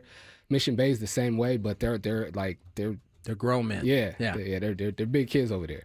I want to shout Pablo Banderas, I believe is how you say his last name. He's a senior at Mission Bay.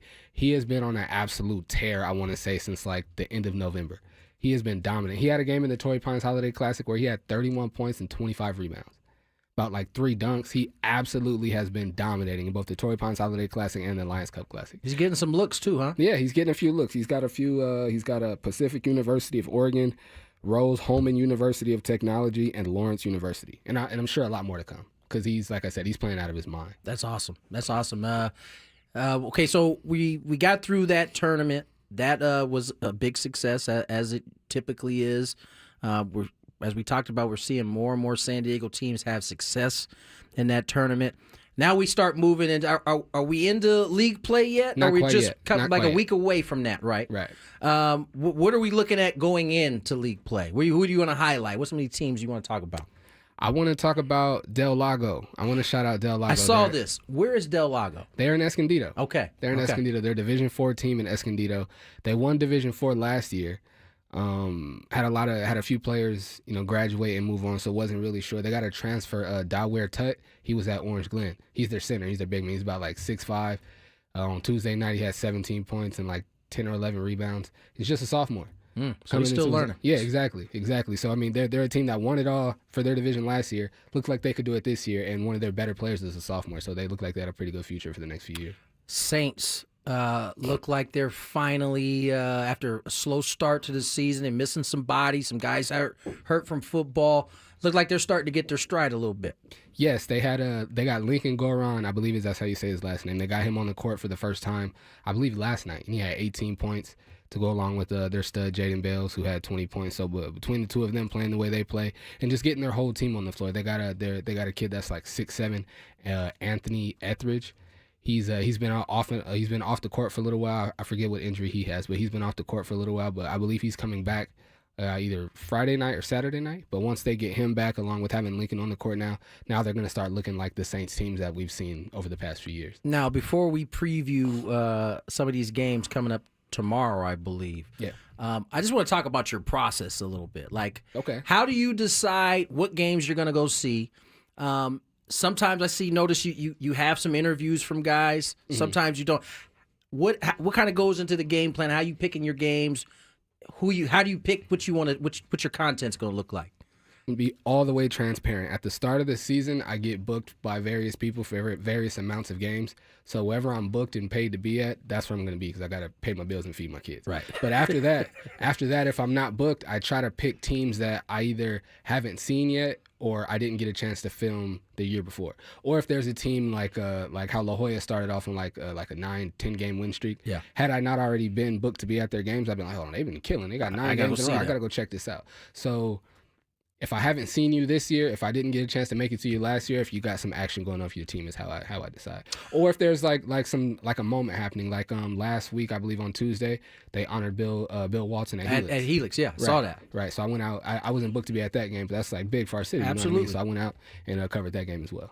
That's pretty cool. Now, what is your now? Listen, I know you got kids like I do. You can't be everywhere all at once. What is your main kind of source to keeping close to what the schedules is it Max Preps? I know we talked about that a little bit. What is your main source to keeping all of this stuff, this info close to you? Yeah, Instagram and Max Preps, really. Yeah. I try to follow as many schools, as many basketball, not just schools, but as many basketball programs as possible. I try to follow as many kids as I can, at least the ones that post about like when they're going to be playing and stuff like that. So between that, like I said, my guy Full Time Hoops, everybody sends him everything, so he's always putting everything in his story. Ever since you mentioned Full Time Hoops, I don't know if my phone heard you, but it pops up on my feed like every day. I see his stuff more than I see your stuff now. He's everywhere. He was at the Del Lago game on Tuesday in Escondido. He walked out. I was like, I didn't expect to see you here, bro. He's like, yeah, bro, come on. What is the gentleman's name that runs Full Time Hoops? Aaron Bergen. Aaron Bergen. He's a great guy. You got to have him on sometime. He's a great guy. I might have to reach out to him and meet him a little bit. Where was I going to go? I had something I wanted to say. It's going to come back. You just said something that kind of jogged my memory about something. With my guy, Full Time Hoops, we do a showcase every year at the end of the year. We call it the Flicksverse. I'm glad you brought that up. We call it the Flicksverse Full Time Showcase, and we finally have a date. We don't have a location yet. I'm about like a week away from locking in the location, but we have a date for the 3rd annual Flicksverse Full Time Showcase. It's going to be March 22nd, 2025 at 5 o'clock. Now I know what it is. Explain to the people what it is. This is a pretty cool thing that you kind of put together here. Thank you, man. It's essentially the biggest all-star game that we can have here in San Diego. Every year at the end of the year they do the East versus West game. Right. And they have like I got to play in that back in the day. Oh, nice. Yeah. So you was a stud back then. I could hoop a little bit. Oh, look at this guy. So yeah, they do like smaller games like within like interleague all-star games, like the East versus West game or the North versus South, but that's always seniors. Right. And right. every year, like Jake Hall was arguably the best player in town last year, and he was a junior. And if there wasn't the Flicks vs. Full-Time Showcase, there would have been no showcase or no all-star game for him to play in. So you guys, it's not, can seniors play in that? Yeah. Oh, so it's open to everybody. Yeah, it's not just seniors. If you play high school basketball in San Diego, you're eligible to be a part of the Flicks vs. Full-Time Showcase. What goes into picking those teams? Myself and Full-Time, we both pick a captain, and we let the captains pick the teams. Okay, so you guys aren't really involved in who picks. Yeah, we're all four on, like, I think last year we did it on Instagram Live, but we're all four of us on a phone call. And it was kind of like the NBA All-Star exactly, game. that's where I got the idea from. Exactly. Gotcha. So yeah, Full-Time and I, but before, like, I want to say like maybe 2 weeks before the actual showcase, we start compiling a list of all like the players that have really performed well. That is so cool. Here in the county, we put that list together after we've selected our captains, and then we just give the list to our captains and we let them pick the teams. Now, do you guys how many relationships now do you have with the coaches of these high school programs? I mean, you're there; they got to see you on the behind on the baseline filming. Like, I would assume they kind of want to know who you are and what you're doing. Yeah, quite a few now. There's a few that I've just met this year. There's a few that I just met for the first time last year. But I try to make it a habit to whatever game I'm filming. Sometimes I'm running in like right before tip-off. So you don't obviously. have time, right? But a lot of the time, that's very rare. I want to be very clear on that. It's very rare. But most of the time, you know what I'm saying, before the game tips off, I try to walk by each bench and at least like give a fist bump or a handshake to both coaches, just tell them good luck. So even if I don't get a chance to talk to them, I acknowledge them, tell them something. Because I'm going to be right there in their timeout, like filming. You know what I mean? Are they pretty receptive to this? Because I remember there was a time when I was playing, I feel like the coaches would have kind of been like, get this guy off my court. They seem like they are all kind of embracing it. And I think that's because I've been at it, was 2025, and I've been at it since like 2018. Okay. So I think they know the point, face. Yeah. They know you're trying to before expand the game. I won't say what coach or what school. But I was filming a game at Mission Bay, and I'm filming them, and all respect to him, it's a back and forth game. His team just went Mission Bay just went on a run. So it went like an 8-0 scoring run. So they're down by like 12 now. And I'm filming his timeout, and he's chewing his kids out. He goes, and get that camera out of here. I was like, my bad, coach. And you have that clip? That's an amazing clip. I have to go through my hard drive, but yeah, I do have it. That's hilarious. And then at halftime, I walked past him. I was like, hey, my bad, coach. I'll stay away if you don't want me. He's like, no, you're totally fine. I just kind of got lost in the moment. My bad, man. I respect that. Yeah. He recognized he was just jumping because his team was down 12 at that point. Yeah. All right, let's highlight the games for Friday that you want to talk about. Friday night. So tomorrow night, San Diego High plays Christian High. San Diego High, like I said, they won the Governors Division of the Torrey Pines Holiday Classic, and they're on an 8-game winning streak. They haven't lost since December 13th, I want to say. Okay, so they're playing good ball. Playing really well. I want to shout out Isaiah Marte. I always get mixed up how you say his last name, but he's playing very, very well. The whole team is playing well, but he's someone that was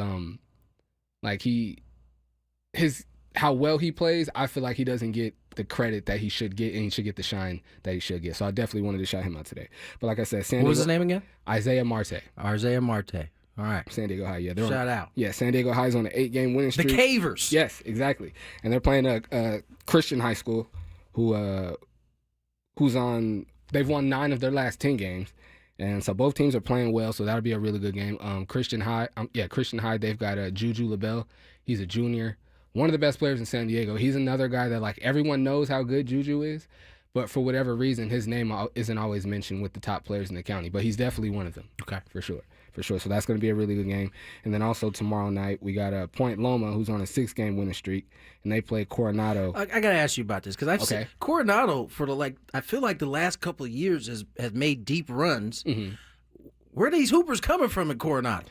They've just got a really good coach, and I was going to talk about him too. They've got a really good coach that is in the community there, like doing work in the community, like bringing kids in to come and play. And then he's just a good coach. That's awesome. He coached a lot of high-level basketball. His name Coach Anthony Ott. He's a really, really good coach. And shout out to him. He let me host the first Flicks vs. Full-Time Showcase at Coronado High. They were a great host. But he coached a lot of high-level basketball in Chicago. And he actually graduated from Coronado, played ball at Coronado, coached a lot of high-level ball in Chicago, and now he's back here coaching at his alma mater. So he's got a lot of experience. He's very knowledgeable, so he's got his kids playing the right way. You see a lot more of that now. Coaches coming from like outside of the state, and I just don't recall that like back in the day. This is again, it's a kind of highlights why you're starting to see, maybe part of the reason why you're starting to see San Diego basketball grow and continue to get better. You get all different type of minds coming from outside of the state. I think it's a good thing. Yeah, even my junior year of high school, my junior year was our high school basketball coach's first year at our school, and he came from Texas. And he brought like stuff that we hadn't had at our school before. Like, he was sponsored by Adidas, so he got us all decked out in Adidas, and like we just like a lot of us had just a lot of stuff like that he was talking about as far as basketball we hadn't been experienced. Yeah, hadn't been exposed to. Yeah. Shout out to all the coaches out there, like putting in that kind of work to build these programs up and make it a great experience for these high school kids. Michael, as always, man, we'll do it again next week as we start to roll into league play. Appreciate you coming on. My pleasure. That music means it's time to roll out, at least for me. Scraby, you got the Chronicles. What's coming up next? I do? Yeah, you do. Oh, Good luck, bro. You got an hour to get through with nothing. Well, I was trying to save stuff, but I couldn't, so... Michael saved us this last thing. Yeah, really did. Thank you. I was able to catch up on all my work. Whoops, sorry. Hold on. Say that again? So I had to make up for that fumble last time I was on. That's all right. That's all right. You're good. Don't worry about Getting that. better each time. Until next week. Until tomorrow, we're back at it again. Chris will be with us all 4 hours, he says. No. I'm not buying it. I'm not buying it. You guys have a good night. Scraby Chronicles up next.